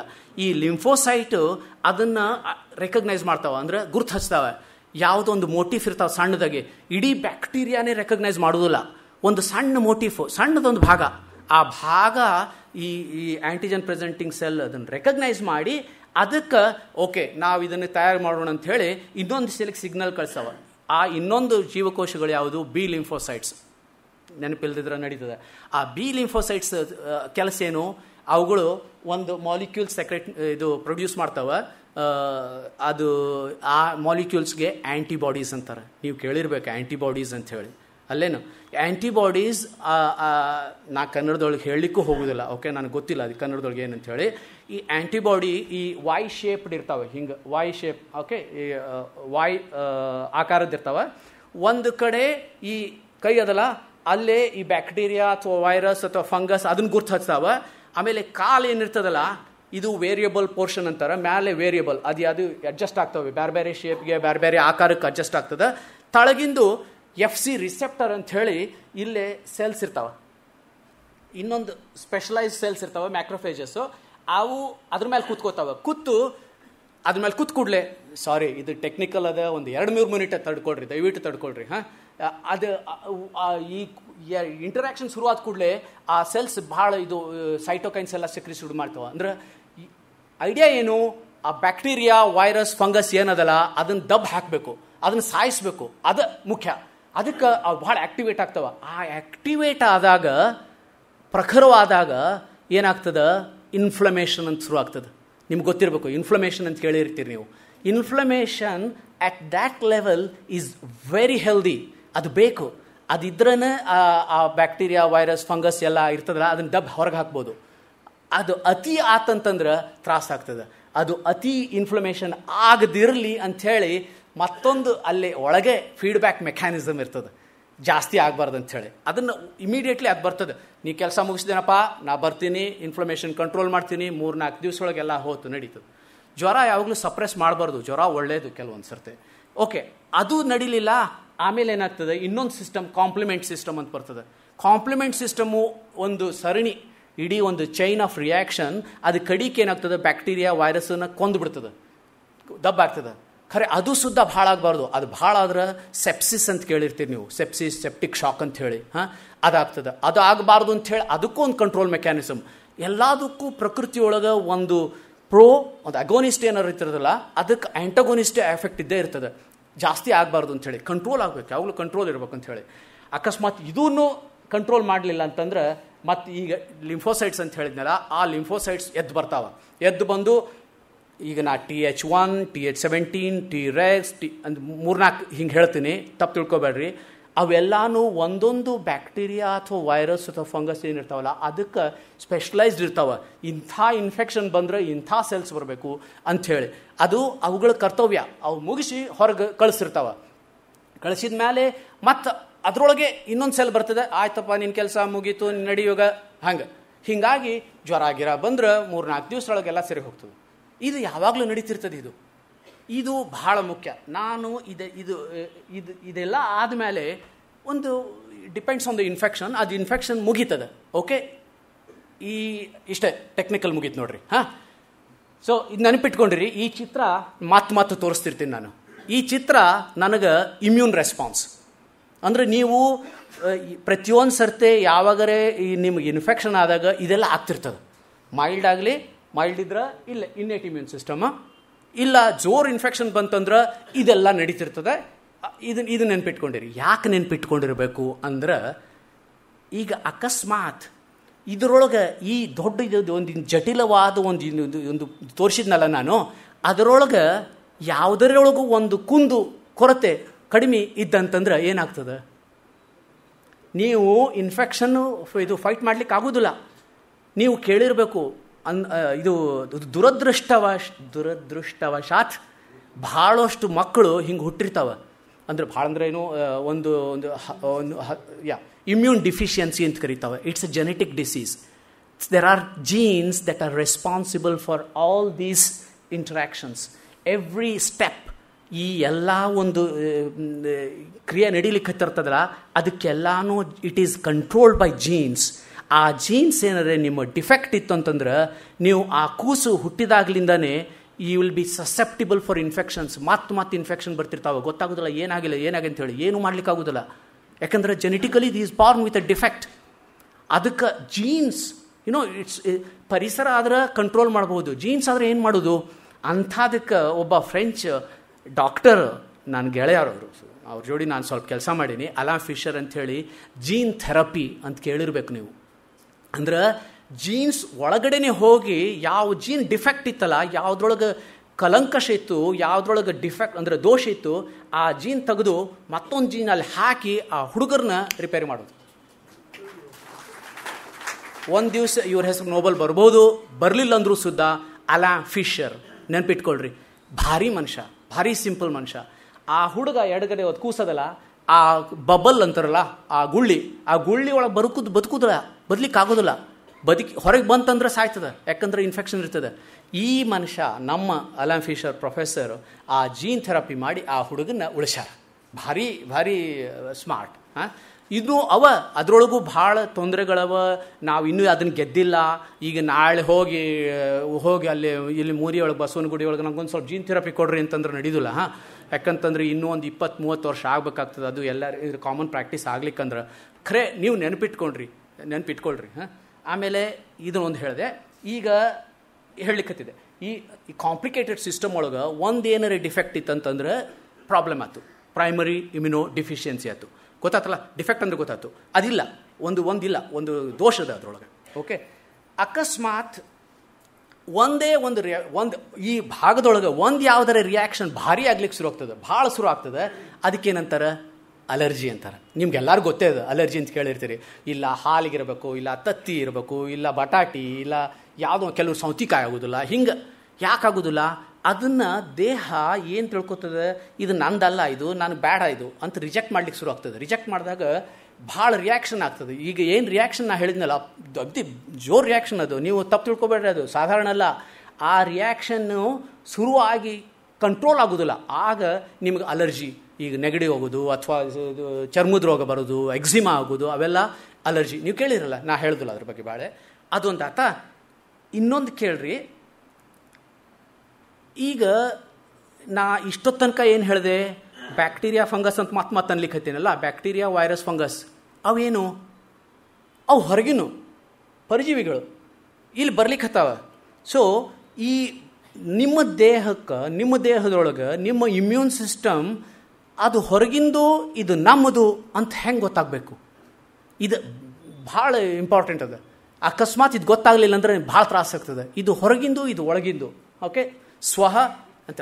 ಅದಕ್ಕೆ ಗ್ರೀಕ್ ಫಿಲಾಸಫರ್ಸ್ ಆಗ ಅಂದಿದ್ರು ಜ್ಞೋತಿಸೋಂತೋ ಅಂಥೇಳಿ. ಜ್ಞೋತಿಸೋತೋ ಅಂತಂದ್ರೆ ನೋ ಯೋರ್ ಸೆಲ್ಫ್ ಅಂಥೇಳಿ. ನಾ ಏನು ದೊಡ್ಡ ವೇದಾಂತಿ ಅಲ್ಲ, ನನಗೆ ಫಿಲಾಸಫಿ ಏನೂ ಗೊತ್ತಿಲ್ಲ. ಆದರೆ ಒಂದು ಸ್ವಲ್ಪ ಹುಡುಕಿ ನೋಡಿದೆ, ನಮ್ಮಲ್ಲಿ ಸುದ್ದ ಹಿಂಗೆ ಅಂದಾರ. ನೀವೇ ಓದ್ರೆ, ನಾವು ಓದೋದಿಲ್ಲ, ಮತ್ತು ನಾವು ಸಂಸ್ಕೃತಿ ಒಳಗೆ ನನ್ನ ದಡ್ಡತನ ತಿಳಿಸ್ಕೊಳ್ಳೋದು ಬೇಡ. ಖರೆ ನಮ್ಮ ಈ ಫಿಲಾಸಫಿ ಒಳಗೆ ಸುದ್ದ ಸ್ವಹ ಅಂದ್ರೆ ನೀವು ಯಾರು, ನಿಮ್ಮ ಏನು, ನೀವು ಅಂತ ಮೊದಲು ತಿಳ್ಕೊಬೇಕು. ನೀವು ಆತ್ಮ ಏನು ತಿಳ್ಕೊಬೇಕು, ನಾವೇ. ಈಗ ಹಾಗಾಗಿ ನೀವು ಮೊದಲು ನೀವು ತಿಳ್ಕೊಬೇಕು. ಅದಾದಮೇಲೆ ಹೊರಗಿಂದ ಏನು ಅಂತ ಗೊತ್ತಾಗ್ತದೆ. ಅದರೊಳಗೆ ಏನಾರೇ ಇಕ್ಕಟ್ಟಾತಂತಂದ್ರೆ, ಕನ್ಫ್ಯೂಸ್ ಆತಂದ್ರೆ, ಹೊರಗಿಂದು ಪರಜೀವಿಗಳು ಅಥವಾ ಸ್ವಜೀವಿಗಳು ಅಥವಾ ನಿಮ್ಮ ಸ್ವಂತ ಟಿಶ್ಯೂಸ್, ಆರ್ಗ್ಯಾನಿಸಮ್, ಸೆಲ್ಸ್ ಕನ್ಫ್ಯೂಸ್ ಆತಂದ್ರೆ ಭಾಳ ತ್ರಾಸಾಗ್ತದೆ. ಆಗೇನಾಗ್ತದೆ, ನಾನು ಮುಂಚೆನೇ ಹೇಳಿಕತ್ತೀನಿ, ಅದು ಮೊದಲಿಂದನೇ ಭ್ರೂಣ ಸ್ಥಿತಿಯೊಳಗಿದ್ದಾಗಲಿಂದನೇ ಸ್ವ ಅಂದರೆ ಸೆಲ್ಫ್ ಮತ್ತು non self distinction very very very important. ಅದು ಭಾರಿ ಮುಖ್ಯ. ಆ ಸೆಲ್ಫ್ ನಾನ್ ಸೆಲ್ಫ್ ಗೊತ್ತಾಗ್ತಲ್ಲ, ಇದು so far so good, not too complicated. ಸ್ವಹ ಮತ್ತು ಹೊರಗಿಂದು ಅದು ಡಿಫ್ರೆನ್ಸ್ ಆಗಬೇಕು. ಇರಲಿಲ್ಲ ಅಂತಂದ್ರೆ ಹೆಂಗೆ ಈ ಭ್ರೂಣ ಹೆಂಗೆ ಗೊತ್ತಾಗ್ತದೆ ಅಂಥೇಳಿ. ಅದನ್ನು ಇವತ್ತಿನ ದಿವಸ ಬೇಡ, ಇನ್ನೊಂದು ದಿವಸ ಯಾವಾಗಾರೆ ಒಂದು ದಿವಸ ಬಂದು ಅದ್ರ ಬಗ್ಗೆ ಒಂದು ಮಾತಾಡ್ತೀನಿ. ಯಾಕಂದ್ರೆ ಭಾರಿ ಅದು ಇಮ್ಯುನಾಲಜಿಸ್ಟ್ಗೆ ಈಗ ದೊಡ್ಡ ಚಾಲೆಂಜ್ ಅಂತಂದರೆ ಇದು ಹೆಂಗೆ ತಿಳ್ಕೊತದ, ಸ್ವತಃ ಯಾವುದು ಹೊರಗಿಂದ ಯಾವುದು ಅಂತ ಹೆಂಗೆ ತಿಳ್ಕೊತದ ಅಂಥೇಳಿ ಅದ್ರ ಬಗ್ಗೆ ಭಾಳ ಇದು ಸಂಶೋಧನೆ ನಡೆಸ್ಯಾರ. ಅದು ಫೇಲ್ ಆತು. ಆ ಸಿಸ್ಟಮ್ ಏನರೇ ನೀವು ಬ್ಯಾಕ್ಟೀರಿಯಾ ವೈರಸ್ ಬದಲು ನಿಮ್ಮದೇ ಒಂದು ಮಿದುಳು ಅಥವಾ ನಿಮ್ಮದೇ ಒಂದು ಜಾಯಿಂಟ್ಸ್ ಏನಂತಾರೆ ಕೀಲುಗಳು ಅಥವಾ ನಿಮ್ಮದೇ ಪ್ಯಾನ್ಕ್ರಿಯಾಸ್ ಅದನ್ನು ಅಟ್ಯಾಕ್ ಶುರು ಮಾಡಿದರೆ ಏನಾಗ್ತದೆ? ಭಾರಿ ಕಷ್ಟದ ಪರಿಸ್ಥಿತಿ ಬರ್ತದೆ. ಅದಕ್ಕೆ ಆಟೋ ಇಮ್ಯೂನ್ ಡಿಸೀಸಸ್ ಅಂತಾರೆ, ಕೇಳಿರ್ಬೇಕು ನೀವು ಈಗಾಗಲೇ. Okay, auto immunity is extremely painful, extremely deleterious. Okay, ಈ ಆಟೋ ಇಮ್ಯೂನ್ ಡಿಸೀಸಸ್ ಅಂದ್ರೆ ಕಾಯಿಲೆಗಳು ಬೇಕಾದಷ್ಟವ. ಒಂದು ಆರ್ಗನ್ ಸ್ಪೆಸಿಫಿಕ್ಕು, ಡಯಾಬಿಟೀಸ್ ಅಂತೂ ನಾ ಹೇಳೋದು ಬೇಕೇ ಆಗಿಲ್ಲ. ಆಮೇಲೆ ಆರ್ಥ್ರೈಟಿಸ್ ಅಂತ ಕೇಳಿರಿ, ಮಲ್ಟಿಪಲ್ ಸ್ಕ್ಲಿರೋಸಿಸ್ ಅಂತ ಕೇಳಿರಿ, ಥೈರಾಯ್ಡೈಟಿಸು, 129 ರೋಗವ which are identified as auto immune diseases. ಯಾಕಂತಂದ್ರೆ ಇಮ್ಯೂನ್ ಸಿಸ್ಟಮ್ ಗೊತ್ತಾಗಲಿಲ್ಲ ಅದಕ್ಕೆ. ಅದು ಸ್ವತಃ ಅಂತ ತಿಳ್ಕೊಳ್ತು, ಬೇರೆದು ಹೊರಗಿಂದ ತಿಳ್ಕೊಳ್ತು, ಅಟ್ಯಾಕ್ ಮಾಡ್ಲಿಕ್ಕೆ ಶುರು ಮಾಡಿಬಿಡ್ತು. ಹಿಂಗೆ ಅಟ್ಯಾಕ್ ಮಾಡಿದಾಗ ಅದು ಟಿಶ್ಯೂ ಡಿಸ್ಟ್ರಾಯ್ ಆಯಿತು. ಪ್ಯಾಂಕ್ರಿಯಾಸ್ ಡಿಸ್ಟ್ರಾಯ್ ಆದ್ರೆ ಇನ್ಸುಲಿನ್ ಇಲ್ಲ, ಇನ್ಸುಲಿನ್ ಅಂತಂದ್ರೆ ಡಯಾಬಿಟೀಸು. ಮೆದುಳು ಡಿಸ್ಟ್ರಾಯ್ ಆಯ್ತು ಅಂತಂದ್ರೆ ಧ್ವಂಸ ಆತಂದ್ರೆ ಏನಾಗ್ತದೆ, ದೊಡ್ಡ ಕಾಯಿಲೆ ಬರ್ತದೆ. ಹೀಗಾಗಿ ಇವೆಲ್ಲ ನಿಮ್ಗೆ ಗೊತ್ತಿರುವಂಥ ಕಾಯಿಲೆಗಳು. ಇಲ್ಲ ಮತ್ತೊಂದು ಲೂಪಸ್ ಅಂತಾರೆ, ನಾ ಇದನ್ನು ಕನ್ನಡದೊಳಗೆ ಭಾಷಾಂತರ ಮಾಡ್ಲಿಕ್ಕೆ ಆಗೋದಿಲ್ಲ. ಆರ್ಥರೈಟಿಸ್ ನಿಮಗೆ ಗೊತ್ತದೆ, ಸ್ಕ್ಲೂರೋಡರ್ಮಾ ಹೇಳಿದ್ನಲ್ಲ, 129 ಕಾಯಿಲೆವ. ಯಾಕೆ ಹಿಂಗಾತು? ನಮ್ಮ ಜಗತ್ತು ಏನು ಕಾಣಿಸ್ಲಿಕ್ಕತ್ತದಲ್ಲಿ? ನಮ್ಮ ಜಗತ್ತು ಕಾಣಿಸ್ಲಿಕ್ಕತ್ತದೋ ಇಲ್ಲೋ? World map, are you seeing that or not? Are you seeing that at the back? It's a world map. Okay, ಏನು ಮಾಡಿದ್ವಿ, ಏನಾಯಿತು, ಯಾಕೆ ಹಿಂಗಾಗ್ಲಿಕ್ಕತ್ತದೆ? Let step back. ಒಂದು 2 ಮಿನಿಟ್ ಒಂದು ಸ್ವಲ್ಪ ಹೆಜ್ಜೆ ಇಡೋಣ, ಹಿಂದೆ ಹೆಜ್ಜೆ ಇಟ್ಟು ನೋಡೋಣಂತ. ಈಗ ನಿಮ್ಗೆ ಏನು ಕಾಣಿಸ್ಲಿಕ್ಕತ್ತದೋ ಗೊತ್ತಿಲ್ಲ, ನಾ ಹೇಳ್ತೇನೆ ನಿಮ್ಗೆ ಕಾಣಿಸ್ಲಿಲ್ಲ ಅಂದ್ರೆ. ಇದು ಒಂದು ಇಮ್ಯಾಜಿನ್ ಮಾಡ್ರಿ, ಒಂದು ದಿವಸ ರಾತ್ರಿ ಜಗತ್ತಿನ ಮ್ಯಾಲೆ ಹೋಗಿ ಒಂದು ಫೋಟೋ ತೊಗೊಂಡು ನಿಂತಿಟ್ಕೊಳ್ರಿ. ಎಲ್ಲ ಕಡೆ ರಾತ್ರಿ ಆಗಿದ್ದು, ಎಲ್ಲ ಕಡೆ ರಾತ್ರಿ ಆಗೋದಿಲ್ಲ, ಯಾಕಂದ್ರೆ ಇವತ್ತು ಇಲ್ಲಿ ರಾತ್ರಿ ಆಗಿದ್ರೆ ಕ್ಯಾಲಿಫೋರ್ನಿಯಾದೊಳಗೆ ಬೆಳಕಾಗಿರ್ತದೆ, ಆಮೇಲೆ ಆಸ್ಟ್ರೇಲಿಯಾದೊಳಗೂ ಬೆಳಕಾಗಿರ್ತದೆ. ಇಟ್ಕೊಂಡು ಒಂದು 2 ಮಿನಿಟ್ ಇಟ್ಕೊಂಡು ನಿಂತ್ಕೊಳ್ರಿ. ಒಂದು 2 ಮಿನಿಟ್ ನನ್ನ ಜೋಡಿ ಇಮ್ಯಾಜಿನ್ ಮಾಡ್ರಿ, ರಾತ್ರಿ ಆಗಂತೇಳಿ. ರಾತ್ರಿ ಹಿಂಗೆ ಮ್ಯಾಲೆ ಒಂದು ಫೋಟೋ ತೊಗೊಂಡಿನ. ಆಗ ಏನು ಕಾಣಿಸ್ತದೆ ನನಗೆ? ಇದು ಕಾಣಿಸ್ತದೆ. ಇದು ಅಂತಂದ್ರೆ ಏನು? ಎಲ್ಲಿ ಬೆಳಕು ಎಲ್ಲಿ ಕಾಣಿಸ್ತದೆ ನಿಮಗೆ? ಇದು ಯಾವುದಿದು? ಇದು ಯುರೋಪ್, ಇದು ಜಪಾನ್. ಈಗ ನಾವು ಸುದ್ದ ರಾತ್ರಿ ಹೊತ್ತು ಲೈಟ್ ಹಾಕ್ಲಿಕ್ಕೆ ಹತ್ತೀವಿ, ಅಂದ್ರೆ ಶ್ರೀಮಂತ ಆಗ್ಲಿಕ್ಕೆ ಹತ್ತೀವಿ ನಾವು ಕೂಡ. ಆಮೇಲೆ ಇಲ್ಲೇ katli, Africa katli, most part of China katli, south America katli. ಆಮೇಲೆ ಇಲ್ಲೇ ವೆಸ್ಟ್ ಕೋಸ್ಟ್, ಸಿಡ್ನಿ, ಮೆಲ್ಬೋರ್ನು ಅವೆಲ್ಲ ಲೈಟ್ ಅವ. ಏನು ಅರ್ಥ? ಬೆಳಕು. ಬೆಳಕು ಅಂದ್ರೆ ಲೈಟ್ ಹಚ್ಚಾರ, ಲೈಟ್ ಹಚ್ಚಾರ ಅಂದ್ರೆ ಶ್ರೀಮಂತರು, ಶ್ರೀಮಂತ ಅಂತಂದ್ರೆ ಶ್ರೀಮಂತರು. ಓಕೆ, ಈಗ ಉಳಿದವರೆಲ್ಲ ಬಡವರು. ಹಿಂಗಂತ ಒಂದು 2 ಮಿನಿಟ್ ಇಟ್ಕೊಳ್ಳೋಣ. ಈಗ ಅದ್ರ ಮೇಲೆ ನಾನು ಇನ್ನೊಂದು ಫೋಟೋ ಸೂಪರ್ ಇಂಪೋಸ್ ಮಾಡ್ತೀನಿ ನೋಡ್ರಿ. ಇದು ಎಲ್ಲೆಲ್ಲಿ ಕೆಂಪು ಕಾಣಿಸ್ತಾವೋ ಅಲ್ಲೆಲ್ಲಿ ಇಮ್ಯೂನ್ ಡಿಸ್ಫಂಕ್ಷನ್. ಇದು ಗೊತ್ತದ. 60 ವರ್ಷದಿಂದ ಎವಲ್ಯೂಷನ್ ಹಿಂಗೆ ನೋಡಿದ್ರೆ ಯಾವ್ಯಾವ ದೇಶದೊಳಗೆ ಲೈಟ್ ಹಚ್ಚಿತ್ತೋ ಆ ದೇಶದೊಳಗೆಲ್ಲ ನೀವು ಡಯಾಬಿಟಿಸ್ ಜಾಸ್ತಿ ಅದ, ಥೈರಾಯ್ಡೈಟಿಸ್ ಜಾಸ್ತಿ ಅದ, ಯಾವ್ಯಾವ ಆಟೋ ಇಮ್ಯೂನ್ ಡಿಸೀಸ್ ಬೇಕೋ ಎಲ್ಲ ಜಾಸ್ತಿ ಅವ. ಬರೀ ಅಲ್ಲೇ ಅಲ್ಲ, ಖರೆ ಅಲ್ಲೇ ಪ್ರೊಪೋರ್ಷನೇಟ್ಲಿ ಭಾಳ ಅವ. ಹಿಂಗಂದ್ರೆ ಏನಾಯ್ತು? ಯಾಕೆ ಹಿಂಗಾತು? ಶ್ರೀಮಂತ ದೇಶದೊಳಗೆ ಮಾತ್ರ ಯಾಕಾತು, ಹೀಗೆ ಬಡವ ದೇಶದೊಳಗೆ ಯಾಕಾಗಿಲ್ಲ? ಸ್ವಲ್ಪ ಯೋಚನೆ ಮಾಡೋಣ ಅಂತ. ಆಗ ಇದನ್ನು ನಾವು ಒಂದೊಂದೇ ಕಾಯಿಲೆ ಒಂದೊಂದೇ ಲಿಸ್ಟ್ ಮಾಡ್ಲಿಕ್ಕೆ ನೋಡ್ಲಿಕ್ಕೆ ಹೋದ್ರೆ, ಈಗ ಹೆಪಟೈಟಿಸು, ಆಮೇಲೆ ಟ್ಯೂಬರ್ಕ್ಯುಲೋಸಿಸ್ಸು, ಆಮೇಲೆ ಇನ್ಫೆಕ್ಷಿಯಸ್ ಡಿಸೀಸಸ್, ಯಾವ್ಯಾವ ಕಾಯಿಲೆಗೆ ಇದು ರೋಗಾಣುಗಳು, ಕ್ರಿಮಿಗಳು ಅಂದರೆ ಬ್ಯಾಕ್ಟೀರಿಯಾ, ವೈರಸ್ ಯಾವುದು ಅದು ರೆಸ್ಪಾನ್ಸಿಬಲ್ ಇತ್ತೋ ಅದನ್ನು ನಾವು ಕಂಟ್ರೋಲ್ ಮಾಡಿದ್ವಿ. ಹೆಂಗೆ ಕಂಟ್ರೋಲ್ ಮಾಡಿದ್ವಿ, ಯಾಕೆ ಕಂಟ್ರೋಲ್ ಮಾಡಿದ್ವಿ? 1-2 ಮಿನಿಟ್ನೊಳಗೆ ಹೇಳ್ತೀನಿ. ಅದಿರಲಿ, ಒಂದು ಕಡೆ ಆ ರೋಗಗಳು ಕಂಟ್ರೋಲ್ ಮಾಡಿದ್ವಿ, ಇನ್ನೊಂದು ಕಡೆ ಈ ರೋಗಗಳು ಹೆಚ್ಚು ಮಾಡಿದ್ವಿ. ಯಾವ ರೋಗಗಳು? ಡಯಾಬಿಟಿಸ್, ಆರ್ಥೈಟಿಸ್, ಮಲ್ಟಿಪಲ್ ಸ್ಕ್ಲೆರೋಸಿಸ್, ಟಾಟಾ. ಏನಾಯ್ತು? ಹೆಂಗಿದು? ಏನಿದು? ಇದ್ರದ್ದು ಬ್ಯಾಲೆನ್ಸ್ ಏನು? ಇದಕ್ಕೆ ನಾವು ಇಷ್ಟು ಚಂದ ಇದ್ದು ನಮ್ಮ ಜಗತ್ತು ನಮ್ಮ ಸುಂದರಿತ್ತು, ಇದು ಎಲ್ಲ ಭಾಳ ಚಲೋ ಇತ್ತು, ಇದನ್ನೆಲ್ಲ ಹೆಂಗೆ ಹಾಳು ಮಾಡಿದ್ವಿ? ಏನಾಯ್ತು? ಅದಕ್ಕೆ ಹಿಂಗೆ ಅನ್ನಿಸ್ತದೆ. ಮೊದಲ ಕೊಚ್ಚೆಯೊಳಗೆ ಆಟ ಆಡ್ತಿದ್ವಿ. ಇವ ಆರಾಮ್ಸಿರ ನಮ್ಮ ಇಲ್ಲೇ ಮಲ್ಲೇಶ್ವರದೊಳಗೆ, ನಾನು ಇನ್ನೂ 3ನೇ ವರ್ಷ 4ನೇ ವರ್ಷ ವೆಟ್ನರಿ ಸ್ಕೂಲೊಳಗಿದ್ದಾಗ, ಅಥವಾ 5ನೇ ವರ್ಷ, ಸೀನಾ ಬಾರೋ, ನಮ್ಮ ಹಸುಗೊಂದು ಸ್ವಲ್ಪ ಏನೋ ಆಗಿದೆ ಅಂಥೇಳಿ ನಾ ಹೋಗ್ತಿದ್ದೆ. ನನಗೆ ಏನೂ ಗೊತ್ತಿರ್ತಿರ್ಲಿಲ್ಲ. ಅವಾಗ ಪುಸ್ತಕ ನೋಡಿ ಹೋಗ್ತಿದ್ದೆ, ಏನರ ಒಂದು ಇಂಜೆಕ್ಷನ್ ಕೊಟ್ಟು ಬರ್ತಿದ್ದೆ. ಏನು ಯಾಕೆ ಹೇಳಲಿಕ್ಕತ್ತೀನಿ ಅಂದರೆ, ಮಲ್ಲೇಶ್ವರದೊಳಗೆ ನಮ್ಮ ರಸ್ತೆ ಒಳಗೆ ಒಂದು 8-10 ಮಂದಿ ಒಳಗೆ ಹಸು ಇರ್ತಿತ್ತು. ಆಮೇಲೆ ನಾವೆಲ್ಲ ಕೊಚ್ಚಿಯೊಳಗೆ ಆಡ್ತಿದ್ವಿ, ಗೋಲಿಗುಂಡ, ಇದು ಚಿನ್ನಿ ದಾಂಡು, ಎಲ್ಲರೂ ಕಸ ಎಲ್ಲ ನೋಡ್ತಾ ಇರಲಿಲ್ಲ, ರಸ್ತೆ ಒಳಗೆಲ್ಲ ಆಡ್ತಿದ್ವಿ. ಹೌದಿಲ್ಲ? ಅದು ಎಷ್ಟು ಏನಿತ್ತು, ಅದ್ರ ಪ್ರಭಾವ ಏನು? ಖರೆ ಈಗೇನು ಮಾಡಿದ್ವಿ? ಒಂದು ಇನ್ನೊಂದು ಹಿಂಗೆ ಕಂಟಿನ್ಯೂ ಆದರೆ ಡಿಫಾರೆಸ್ಟೇಷನ್. ಇನ್ನೊಂದು 40-50 ವರ್ಷದೊಳಗೆ ಅಮೆಜಾನ್ ಫಾರೆಸ್ಟ್ ನಿರ್ನಾಮ ಆಗಬಹುದು. ಇದೇನು? ಈಗ ನಾನು ಕಾಟನ್ ಪೇಟೆ, ಇದು ಈಗ ನಾನು ಲೇಟಾಗಿ ಬಂದೆ, 5:45 ಬರೋ ಇದ್ದೆ, 6ಕ್ಕೆ ಬಂದೆ. ಯಾಕೆ ಬಂದೆ? ಈ ಟ್ರಾಫಿಕ್ ಇದೊಂದೇ ಅಲ್ಲ, ಬರೀ ಕಾಟನ್ ಪೇಟೆ ಅಲ್ಲ, ಇಡೀ ಜಗತ್ತೇ ಹಿಂಗಾಗ್ಲಿಕ್ಕತ್ತದ. ಹೌದಿಲ್ಲ? ಅದು ಜಗತ್ತಂದ್ರೆ ಏನು? ಅದು ಸ್ವಿಮ್ಮಿಂಗ್ ಪೂಲ್ ಎಕ್ಸ್ಟೆನ್ಷನ್ ಮಲ್ಲೇಶ್ವರದೊಳಗೆ ನನ್ನ ರಸ್ತೆ ಒಳಗೆ 6ನೇ ಕ್ರಾಸ್ ಒಳಗೆ 2 ಸ್ಕೂಟರ್ ಇದ್ದು. ಅವ್ರು ವೆಂಕಟೇಶ್ ಅಂಥೇಳಿ ಸ್ಕೂಟರ್ ಅವ್ರು ಬಂತಂದ್ರೆ ಎಲ್ಲರೂ ಹೋಗಿ ನೋಡ್ತಿದ್ವಿ, ಸ್ಕೂಟರ್ ಅದ ರೀ ಅವ್ರ ಹೆಸರು ಸ್ಕೂಟರ್ ಅಂತೇಳಿ.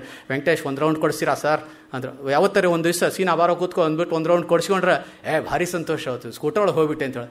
ಇದು ಅದೇ ವೆಂಕಟೇಶು, ಅದೇ ರಸ್ತೆ ಸೈಜ್ ಬದಲಾಗಿಲ್ಲ, ಎಲ್ಲ ಮನೆಯೊಳಗೆ 2 ಕಾರ್ ಬಂದ್ಬಿಟ್ಟಾವ.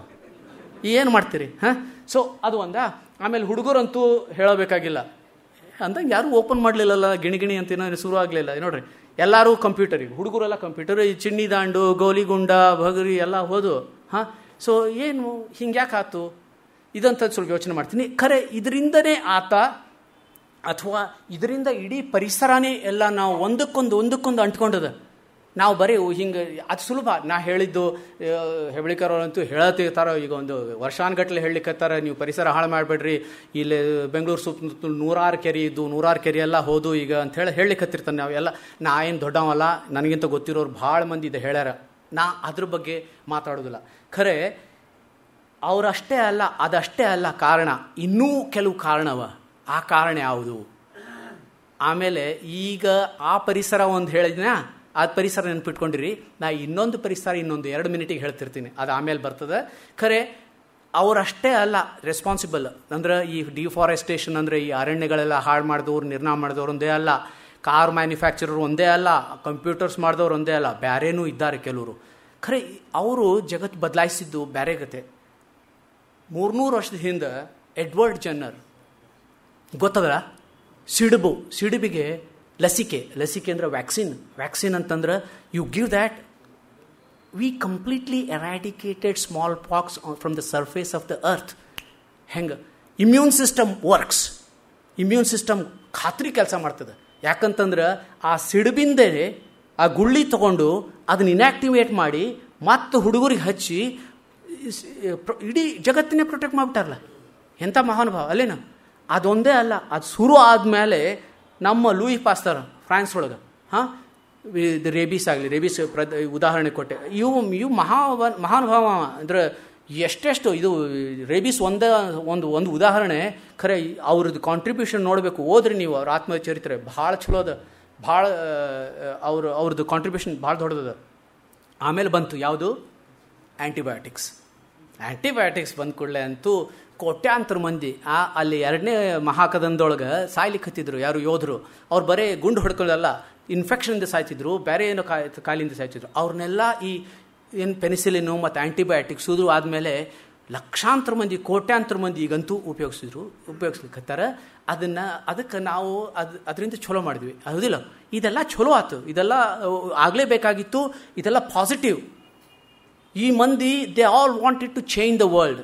ಅವರಷ್ಟೇ ಅಲ್ಲ, ನಾವು ಕೆಲವರು ಬದಲಾಯಿಸೋಣ ಅಂತ ಹೋದ್ವಿ. ನಾವು ವೆಟ್ನರಿ ಕಾಲೇಜ್ಗೆ ಹೋದ್ವಿ ಸಣ್ಣದಾಗಿ. ಆಮೇಲೆ ನಮ್ಮ ಗೆಳೆಯರ ಜೋಡಿ ಇಲ್ಲೇ ಕೂತ ನಾವು, ರವೀಂದ್ರ ಮತ್ತು ರವಿಕುಮಾರ್. ಪಾಪ ಅಕಾಲಿಕ ಮರಣ ಆಯ್ತು ರವಿಕುಮಾರ್ ಅದು. ಇಲ್ಲಂತಂದ್ರೆ ಅವನು ದೊಡ್ಡ ಮನುಷ್ಯ, ಭಾಳ ಶಾಣೆ ಹುಡುಗ. ಆಮೇಲೆ ನರಸಿಂಹಮೂರ್ತಿ ಪ್ರೊಫೆಸರ್ ಇದ್ದಾರೆ, ರವೀಂದ್ರ ಇಲ್ಲೇ ಕೂತಾನೆ, ನಾ ಆ ಕಡೆ ಕೂತೀನಿ. ನಾವು ಬದಲಾಯಿಸೋಣ ಜಗತ್ತು ಅಂಥೇಳಿ ತಿಳ್ಕೊಂಡ್ವಿ. ಏನು ಬದಲಾಯಿಸಿವೋ ಗೊತ್ತಿಲ್ಲ. ಖರೆ 80 ಇಸ್ವಿ ಒಳಗೆ ಭಾಳ ಮಜಾ ಆಯ್ತು, ಏನೇನೋ ಸ್ವಾರಸ್ಯ ಆಯ್ತು. ಒಂದು ದಿವಸ ಅಕ್ಟೋಬರ್, ಭಾಳ ಥಂಡಿ, ಗಡಗಡ ನಡುಗು, ಮಳೆ ಅಂತೆಲ್ಲ ಏನೋ ಇತ್ತು ಪರಿಸ್ಥಿತಿ. ಅಂಥ ದಿವಸ ನಾನು ಪ್ಯಾರಿಸಿಗೆ ಬಂದಿಳಿದೆ. ಯಾರೂ ಅದನ್ನು ಗಮನಿಸಲಿಲ್ಲ, ನ್ಯೂಸ್ ಪೇಪರ್ ಒಳಗಿರಲಿಲ್ಲ, ಟೆಲಿವಿಷನ್ ಒಳಗಿರಲಿಲ್ಲ. ಬಂದೆ ಎಲ್ಲೋ ಏನು ಕುಡ್ಕೊಂಡೆ. ಆಮೇಲೆ ಪ್ಯಾಶ್ಚರ್ ಇನ್ಸ್ಟಿಟ್ಯೂಟ್ ಒಳಗೆ ಹೋದೆ. ಅಲ್ಲಿ ಹೋಗಿ ಸ್ವಲ್ಪ ಹೊತ್ತು ಆದಮೇಲೆ ಸ್ವಲ್ಪ ದಿವಸ ಆದಮೇಲೆ ಇವ್ರು ಭೇಟಿ ಆಯ್ತು. ನೀವು ಯಾರನ್ನ ನೋಡ್ಬೇಕೋ ಅವ್ರು ನೋಡ್ಲಿಕ್ಕೆ ಹತ್ತಿಲ್ಲ, ಹೌದಿಲ್ಲ? ನೀವು ಯಾರು ನೋಡ್ಲಿಕ್ಕೆ ಹತ್ತಿದ್ರಿ?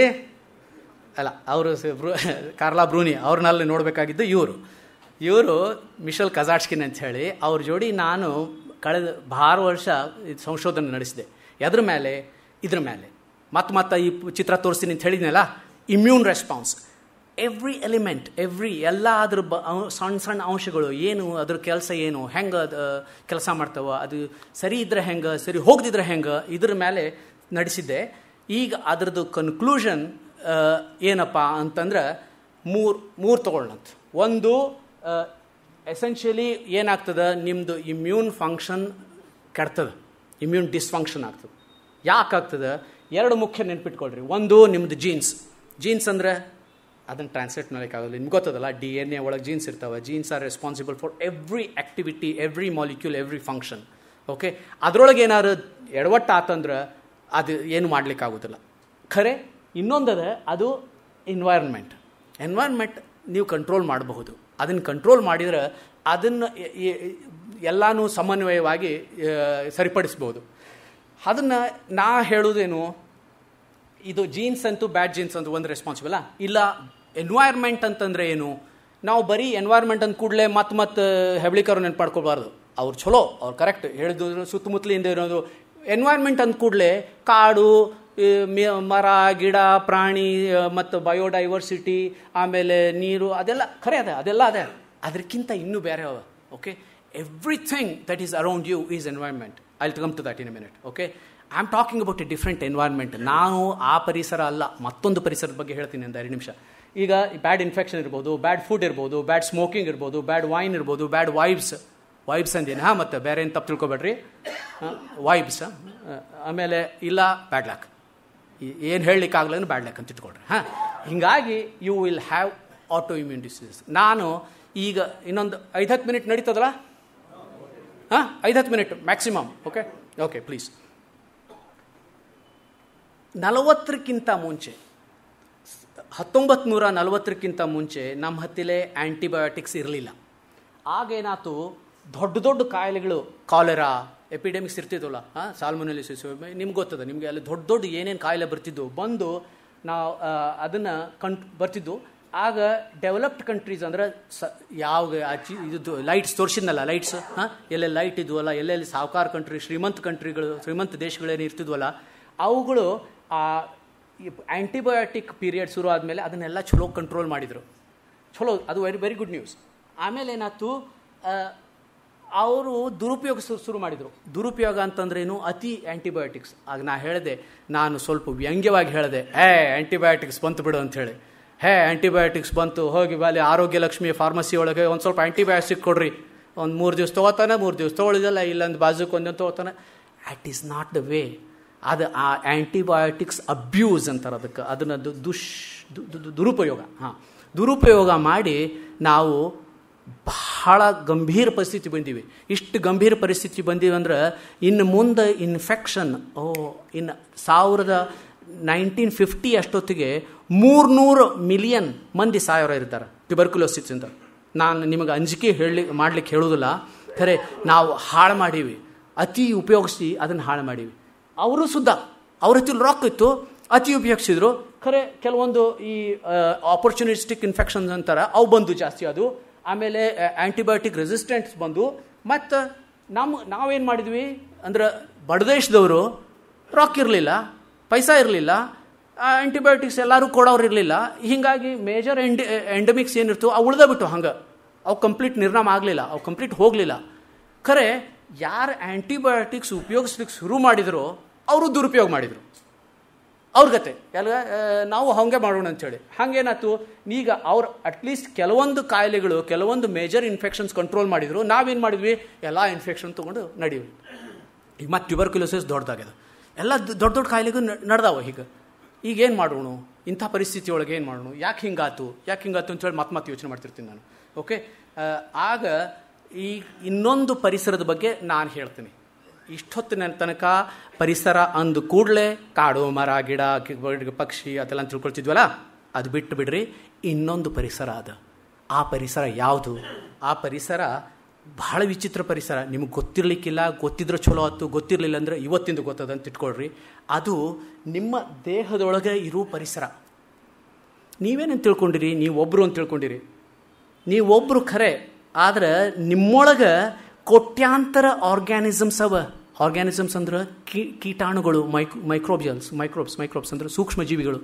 ನಿಮ್ಗೆ ಗೊತ್ತದ, ಕೋಟ್ಯಾಂತರ ಜೀವಿಗಳು ಎಲ್ಲ ಕಡೆ, ಎಲ್ಲ ಭಾಗದೊಳಗೆ, ದೇಹದೊಳಗೆ ಎಲ್ಲ ಭಾಗದೊಳಗೆ ಕೋಟ್ಯಾಂತರ ಜೀವಿಗಳು ಜೀವಿಸ್ಲಿಕ್ಕೆ ಹತ್ತಾವ. ಅವು ಜೀವಿಸ್ಲಿಕ್ಕೆ ಹತ್ತಾವ ಅಂಥೇಳಿ ನೀವು ಜೀವಿಸ್ಲಿಕ್ಕೆ ಹತ್ತೀರಿ. ಅವಕ್ಕೇನರೇ ಹಾನಿ ಮಾಡಿದ್ರಿ ನಿಮಗೆ ಹಾನಿ ಆಗ್ತದೆ. ಯಾವಾಗ ಆ್ಯಂಟಿಬಯೋಟಿಕ್ಸ್ ಬಂದುವೋ, ಯಾವಾಗ ಔಷಧ ಬಂದುವೋ, ಯಾವಾಗ ಇದು ಅತಿ ಉಪಯೋಗಿಸಲು ಶುರು ಮಾಡಿದ್ವಿ, ಏನಾಯಿತು, ಬರೀ ಹೊರಗಿಂದಲ್ಲ, ಬರೀ ಕಾಡು ಮರ ಗಿಡ ಅಷ್ಟೇ ಸಾಯಿಸಲಿಲ್ಲ ನಾವು, ನಮ್ಮ ಸ್ವತಃ ಈ ಕಲೆಕ್ಷನ್, ಹೋಲ್ ಗಟ್ ಫ್ಲೋರಾ, ಎಲ್ಲ ಫ್ಲೋರಾ ಇತ್ತಲ್ಲ, ಅದನ್ನು ಹಾಳು ಮಾಡಿದ್ವಿ ನಾವು. ಅದರದ್ದು ಟೆಕ್ನಿಕಲ್ ಹೇಳಲಿಕ್ಕೆ ಹೋಗೋದಿಲ್ಲ, ಯಾಕಂತಂದ್ರೆ ನಿಮಗೆ ಅದು ಬೇಸರ ಆಗ್ಬೋದು. ಪ್ಯಾಥೋಬಯಂಟ್ ಅಂತಂದ್ರಲ್ಲಿ, ಅಥವಾ ರಿಚ್ನೆಸ್ ಅಂತಂದ್ರಿ, ಫೈಲೋಟೈಪಿ, ಮೈಕ್ರೋಬಿಯಲ್ ಕಮ್ಯುನಿಟಿ, ಇದು ಕಡಿ ಒಂದು 10-15 ವರ್ಷದಿಂದ ಭಾಳ ಅದ್ರ ಬಗ್ಗೆ ಇದು ರಿಸರ್ಚ್ ನಡೆದದ. ಅದು ಒಂದು ಪರಿಸರನೇ. ಆ ಪರಿಸರ ನಾನು ಇವತ್ತಿನ ಬೇರೆ ಪರಿಸರ ಹೇಳಬೇಕು ಅಂತಿದ್ದೆ.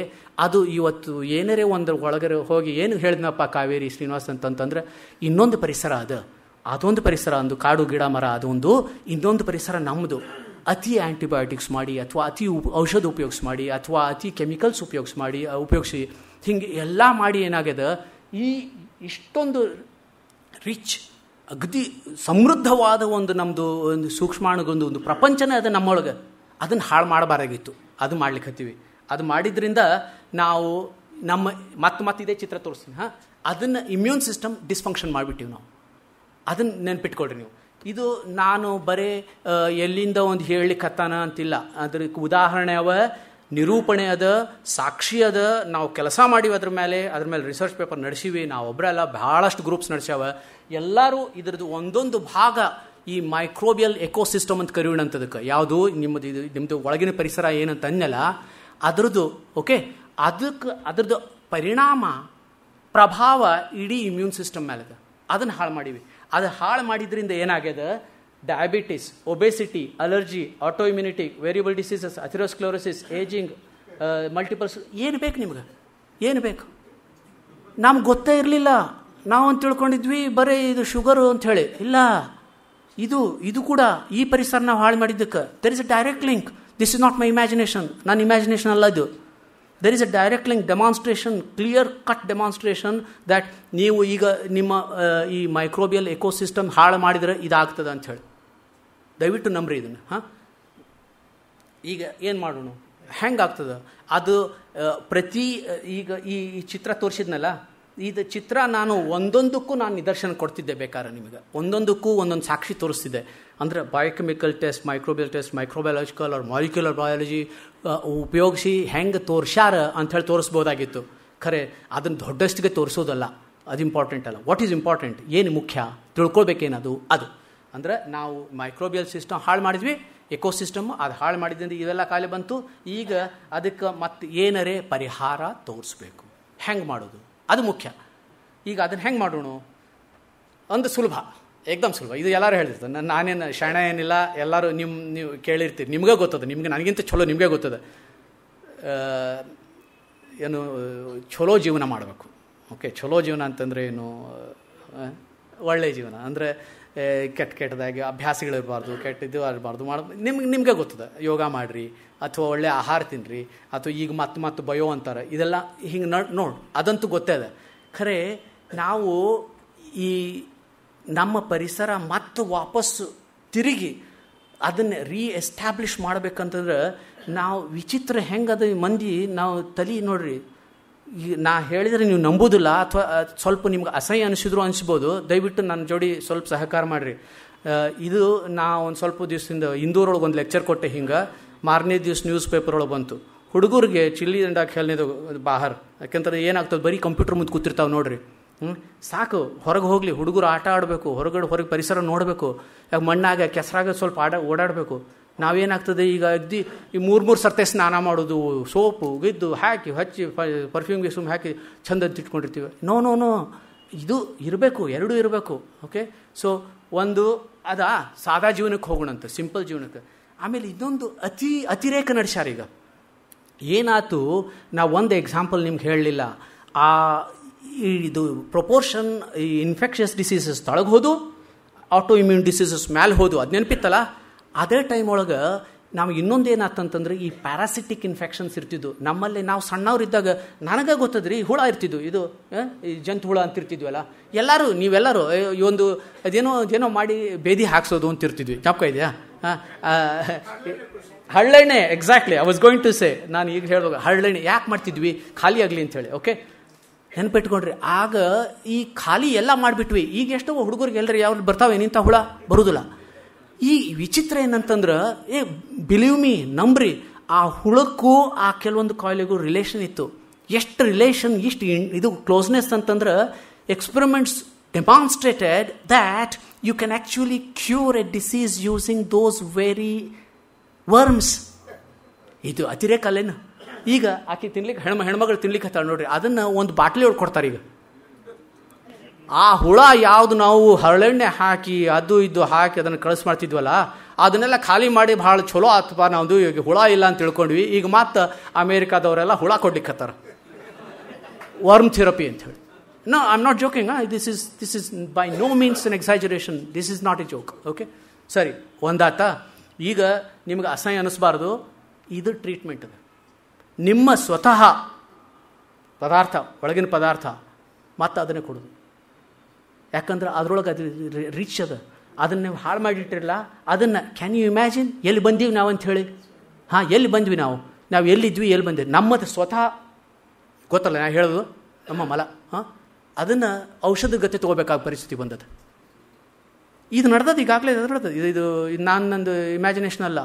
ಓಕೆ, ಈಗ ನಮ್ಮ ವೆಟ್ನರಿ ನಮ್ಮ ಕ್ಲಾಸ್ಮೇಟ್ಸ್ ಗೊತ್ತದೆ, ಕೆಲವರು ನಾವು ವೆಟ್ನರಿ ಫೀಲ್ಡ್ ಒಳಗೆ ಇದು ಪ್ರಾಕ್ಟೀಸ್ ಮಾಡಿರ್ತೀವಿ. ರೂಮನ್ ಅಂತಾರೆ, ಒಂದು ದೊಡ್ಡ ಜಠರ ಇರ್ತದಲ್ಲ, ಅದರೊಳಗೆ ಚಲೋ ಎನ್ಸೈಮ್ಸು ಅದೆಲ್ಲ ಜೀರ್ಣ ಆಗಿರ್ತದೆ. ಕೆಲವೊಂದು ರೋಗಗಳಿಗೆ ಅದನ್ನು ತೆಗೆದು ಬೇರೆ ಇದು ಪ್ರಾಣಿಗಳು ಕೊಡ್ತಾರೆ. ಖರೆ ನಾವು ಈಗ ಹಂಗೆ ಪರಿಸ್ಥಿತಿ ಬಂದದ. ಇದು ಎಕ್ಸಾಜರೇಷನ್ ಅಲ್ಲ. ನೋಡ್ರಿ ಎಲ್ಲ ಹೊಂಟೀವಿ ನಾವು. ಅದನ್ನು ನೀವು ಸ್ವಲ್ಪ ನೆನ್ಪು ಮಾಡ್ಕೋಬೇಕು. ಓಕೆ, ಇಲ್ಲ ಹಿಂಗಿರೋ ನಾವು ಎಗ್ದಿ ಛೋಲೆ ಇದು ಕ್ಲೋಸ್ನೆಸ್ ಅನಿಮಲ್ಸ್ ನೋಡಿ ಹಿಂಗೆ ಮಾಡೋಣ. ಓಕೆ, ನನ್ನ ಲ್ಯಾಬ್ ಒಳಗೆ ಇನ್ನೊಂದು ರಿಸರ್ಚ್ ಏನು ನಡೆಸೀನಿ ಅಂತಂದ್ರೆ, ನೀವೆಲ್ಲರೂ ಏನಿದ್ದೀರಿ ಇಲ್ಲಿ ಕೂತೀರಿ, ನಿಮ್ದೊಂದು ಡೈವರ್ಸಿಟಿ ಅದ. ಈಚ್ ಒನ್ ನೀವೆಲ್ಲರೂ ಒಂದೊಂದು ಸಿಗ್ನೇಚರ್ ಅದ ನಿಮ್ಮದು. ಅದನ್ನೆಲ್ಲಾನು ಪೂಲ್ ಮಾಡಿ ಯಾರಿಗೆ ಡಿಫೆಕ್ಟ್ ಇರ್ತದೋ, ಯಾರಿಗೆ ಕಡಿಮೆ ಇರ್ತದೋ ಅದನ್ನು ಕೊಡೋದು. ಅದನ್ನು ಇನ್ನೊಂದು ದಿವಸ ಬಂದು ಅದನ್ನು ಒಂದು 2 ತಾಸು ಅದನ್ನು ಬಯಲು ಹೊಡಿತೀನಿ. ಯಾಕಂದರೆ ಇದ್ರ ಮೇಲೆ ನಾನು 30 ವರ್ಷದಿಂದ ಕೆಲಸ ಮಾಡ್ಲಿಕ್ಕತ್ತೀನಿ. ನೀವು ಕಾವೇರಿ IVIG ಅಂತ ಹಾಕ್ರಿ ಗೂಗಲ್ ಒಳಗೆ, ಇದೇ ಸಿಗ್ತಾವೆ, ಒಂದು 150. ಓಕೆ, ಇದು ಆ್ಯಂಟಿಬಾಡೀಸ್ ನೀವೆಲ್ಲ ಏನು ಇಲ್ಲಿ ಕೂತಿರಲ್ಲ, ನಿಮ್ದೆಲ್ಲ ಒಂದು ಪೂಲ್ ಮಾಡಿದ್ರೆ ನೀವೊಂದು ಏನೇನು ವರ್ಚ್ಯೂಸ್ ಅವಲ್ಲ ನಿಮ್ಮದು, ಆ ಒಳ್ಳೊಳ್ಳೆ ಪ್ರಾಪರ್ಟೀಸ್ ಏನು ಕ್ಯಾರೆಕ್ಟರಿಸ್ಟಿಕ್ ಅವಲ್ಲ, ಅದನ್ನು ತೊಗೊಂಡು ಯಾರಿಗೆ ಡಿಫೆಕ್ಟ್ ಇರ್ತದೆ ಅದನ್ನು ರೀಪ್ಲೇಸ್ ಮಾಡೋದು. ಅದು ಹೆಂಗೆ ಕೆಲಸ ಮಾಡ್ತದೆ ಅಂತ ಹೇಳಿ ಅದ್ರ ಮೇಲೆ ನಾನು ಸಂಶೋಧನೆ ನಡೆಸೀನಿ. ಅದು ನನ್ನ ಕೆಲಸ. ಅದನ್ನು ಮುಗಿಸ್ತೀನಿ ಈಗ. ಏಕ್ದಮ್ ನೋಡ್ರಿ, 10 ಮಿನಿಟ್ ಲಾಸ್ಟ್ ಸ್ಲೈಡ್. ಏಕ್ದಮ್ last slide. You allow me to be philosophical. Very last slide. ಇದು ಈ ಚಿತ್ರ ಏನದಲ್ಲ, ಇದನ್ನೇನು ತಿಳ್ಕೊಳ್ಳಂತ. ಪರ್ಫೆಕ್ಟ್ ಡೇ ಇನ್ ಬ್ಯಾಂಗ್ಳೂರ್ ಅಂದರೆ ಯಾವ ಏನೋ ಆಗಂತಕಾರಗಳು ಅಥವಾ ಏನಂತಾರೆ ಅದಕ್ಕೆ, ಟೆರರಿಸ್ಟ್ ಏನೋ ಅಂತಾರಲ್ಲ, ಅವರೇ ಅವರಿಲ್ಲ ಅಂತ ಇಟ್ಕೊಳ್ರಿ. ಯಾವುದು ಪ್ರವಾಹ ಇಲ್ಲ, ಯಾವುದು ರೋಗಗಳಿಲ್ಲ, ಯಾವುದು ಎಲ್ಲ Bangalore perfect day. Traffic jam ಇಲ್ಲ ಕಾಟನ್ ಪೇಟೆ ಒಳಗೆ ಅಂತ ಇಟ್ಕೊಳ್ರಿ. ಅದು ಇಮ್ಯಾಜಿನೇಷನ್. ಓಕೆ, ಅಂಥದ್ರೊಳಗೆ ನಮ್ಮ ಇಮ್ಯೂನ್ ಸಿಸ್ಟಮ್ ಹಿಂಗೆ ಕಾಣಿಸ್ತದೆ. ನಮ್ಮ ಇಮ್ಯೂನ್ ಸಿಸ್ಟಮ್ ಯಾವಾಗ ಪರ್ಫೆಕ್ಟ್ ಇರ್ತದೋ, ಎಲ್ಲ ಯಾವುದು ಕೆಟ್ಟ ಸೆಲ್ಸ್ ಇರ್ತಾವೆ ಅದನ್ನು ಒಳ್ಳೆ ಸೆಲ್ಸ್ ಕಂಟ್ರೋಲ್ ಮಾಡ್ತಿರ್ತಾವೆ. ಯಾವ್ದು ಕೆಟ್ಟ ಆ್ಯಂಟಿಬಾಡೀಸ್ ಇರ್ತಾವೆ ಅದು ಒಳ್ಳೆ ಆ್ಯಂಟಿಬಾಡೀಸ್, ಯಾವ ಕೆಟ್ಟ ಸೈಟೋಕೈನ್ಸ್ ಇರ್ತಾವೆ ಅದು ಒಳ್ಳೆ ಸೈಟೋಕೈನ್ಸ್. ಹೀಗಾಗಿ ಒಂದು ಹಾರ್ಮೋನಿ ಇರ್ತದೆ, ಯಾವಾಗಲೂ ಒಂದು ಹಾರ್ಮೋನಿ. ಅದಕ್ಕೆ ಹಿಂಗೆ ಕೂತಿರ್ತೀವಿ ನಾವು. ಓಕೆ, ಆ ಹಾರ್ಮೋನಿ ತ್ರಾಸ ಮಾಡಬಾರ್ದು, ಆ ಹಾರ್ಮೋನಿ ಕೆಡಿಸ್ಬಾರ್ದು. ಬೆಂಗಳೂರೊಳಗೆ ಏನಾರ ಟೆರರಿಸ್ಟ್ ಅಟ್ಯಾಕ್ ಆಯ್ತು, ಫ್ಲಡ್ಸ್ ಗಿಡ್ಸ್ ಆದರೂ, even in Bangalore it can happen. Hopefully it doesn't. ಆಗ ನಿಮ್ಮ ಇಮ್ಯೂನ್ ಸಿಸ್ಟಮ್ ಒಳಗೆ ಏನಾದರೂ ಹೆಚ್ಚು ಕಮ್ಮಿ ಆದರೆ ಅದು ದೋಷ ಒಂದು ಕ್ಲೋನ್, ಒಂದು ಸೆಲ್ಲು, ಒಂದು ಜೀವಕೋಶ, ಒಂದು ಮಾಲಿಕ್ಯೂಲು ಅಲ್ಲ, ಇಡೀ ಆರ್ಕಿಟೆಕ್ಚರ್ ಅಂದರೆ ಏನು, ಇಡೀ architecture. Okay, the entire dynamics of your immune system goes berserk, goes wrong, goes disturbed, goes crazy. ಗೊತ್ತಾತ್ಲ? ಈ ಒಂದು ಸೆಲ್ ಅಲ್ಲ, ಒಂದು ಜೀವಕೋಶ ಅಲ್ಲ, ಇದಲ್ಲ. ಈ ನಾವೇನು ತಿಳ್ಕೊಡ್ತೀವಿ, ಭಾಳ ಶಾಣ್ಯಾರಿದ್ದೀವಿ, ಅದೊಂದು ಡಿಫೆಕ್ಟ್ ಅದ, ಇದೊಂದು ಡಿಫೆಕ್ಟ್. ಹಾಗಲ್ಲ. ಬರ್ಬರ್ತಾ ಏನಾಗ್ತದೆ, ಇಡೀ ನಿಮ್ಮ ದೇಹ ಎಲ್ಲ ಹಾಳಾಗಿ ಹೋಗ್ಲಿಕ್ಕೆ ಶುರು ಆಗ್ತದೆ. ಆಗ ನಾವು ಮುಂದಿನ ಅಭಿಲಾಷ ಏನಂತಂದ್ರೆ, ಇಂಥ ಟ್ರೀಟ್ಮೆಂಟ್ ಇರಬೇಕು ಅಂತಂದರೆ ಸಪ್ರೆಸ್ ಮಾಡಬಾರ್ದು. ನಮ್ಮ ಇಮ್ಯೂನ್ ಸಿಸ್ಟಮ್ ಸಪ್ರೆಸ್ ಮಾಡ್ತಾರೆ. ಈಗ ಈಗ ಆರ್ಥ್ರೈಟಿಸ್ ಕೇಳಿರಿ. ಆರ್ಥ್ರೈಟಿಸ್ಗೆ ಹೋದ್ರೆ ನಾವೇನು ಮಾಡ್ತೀವಿ, ಡಾಕ್ಟರ್ ಏನು ಕೊಡ್ತಾರೆ, ಕಾರ್ಟಿಸೋನ್ಸ್ ಕೊಡ್ತಾರೆ, ಇಮ್ಯೂನ್ ಸಪ್ರೆಸರ್ಸ್ ಕೊಡ್ತಾರೆ. ಯಾಕಂದರೆ ಇಮ್ಯೂನ್ ಆ್ಯಕ್ಟಿವಿಟಿ ಭಾಳ ಆಗ್ಯದ, ಇಮ್ಯೂನ್ ಆ್ಯಕ್ಟಿವಿಟಿ ಕಡಿಮೆ ಮಾಡಬೇಕು. ನಿಮ್ಮ ಇಮ್ಯೂನ್ ಆ್ಯಕ್ಟಿವಿಟಿ ಕಡಿಮೆ ಆದ್ರೆ ಇನ್ಫೆಕ್ಷನ್ ಬರ್ತಾವೆ. ಹೌದಿಲ್ಲ? ಮೈ ಉಲ್ಲಿಕ್ಕೆ ಶುರು ಆಗ್ತದೆ, ಇನ್ಫೆಕ್ಷನ್ ಬರ್ತಾವೆ, ಸೆನ್ಸಿಟಿವ್ ಆಗ್ತೀವಿ. ಆದ್ರೆ ಏನು ಐಡಿಯಾ ಅಂದ್ರೆ ಆಶಾ ತಲೆಯೊಳಗೆ ಅಂದರೆ ಇಂಥ ಟ್ರೀಟ್ಮೆಂಟ್ ಇರಬೇಕು, ಇಂಥ ಚಿಕಿತ್ಸೆ ಇರಬೇಕು ಅಂತಂದ್ರೆ ಅದನ್ನೆಲ್ಲ ಮಾಮೂಲು ಬರೆಸ್ಬೇಕು. ಅಂದರೆ ನಾವು ಏನು ಈ ಹೋಮಿಯೋಸ್ಟಾಸಿಸ್ ಅಂತ ಕರಿತೀನಲ್ಲ, ಈ ಚಲೋ ಇರುವಂಥದ್ದು ಎಲ್ಲದು. ಓಕೆ, ಸಂಯಮ ದ್ಯಾಟ್ಸ್ ಇಟ್. ಬಹಳ ಕಷ್ಟಪಟ್ಟಿದೆ, ಬೆಳಗ್ಗೆ ಹೊರಟೋಯ್ತು. ಇವಾಗ ಸಮನ್ವಯ, ಈ ಸಮರಸವೇ ಜೀವನ ಗತೆ, ಸಮನ್ವಯ ಹಿಂಗೆ ಬಂದು ಸಮನ್ವಯ ಎಸ್ಟಾಬ್ಲಿಷ್ ಮಾಡಬೇಕು. ಮತ್ತು ನಗನಗ್ತಾ ಕೂತ್ಕೋಬೇಕು ನಿಮ್ಗತ್ತೆ. Okay, thank you very much. ನಿಮಗೆಲ್ಲ ಧನ್ಯವಾದಗಳು.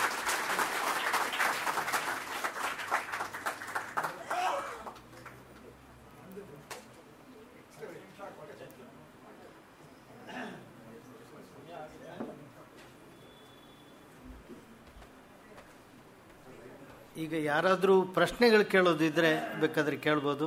10 ನಿಮಿಷ ಕಾಲಾವಕಾಶನ ನಮ್ಮ ರಾಮಸ್ವಾಮಿ ಅವರು ಎಕ್ಸ್ಟ್ರಾ ಟೈಮ್ ಗ್ರ್ಯಾಂಟ್ ಮಾಡಿದ್ದಾರೆ. ದಯವಿಟ್ಟು ಎಲ್ಲರೂ ಏನಿದ್ರು ಕೇಳ್ಕೋಬೋದು.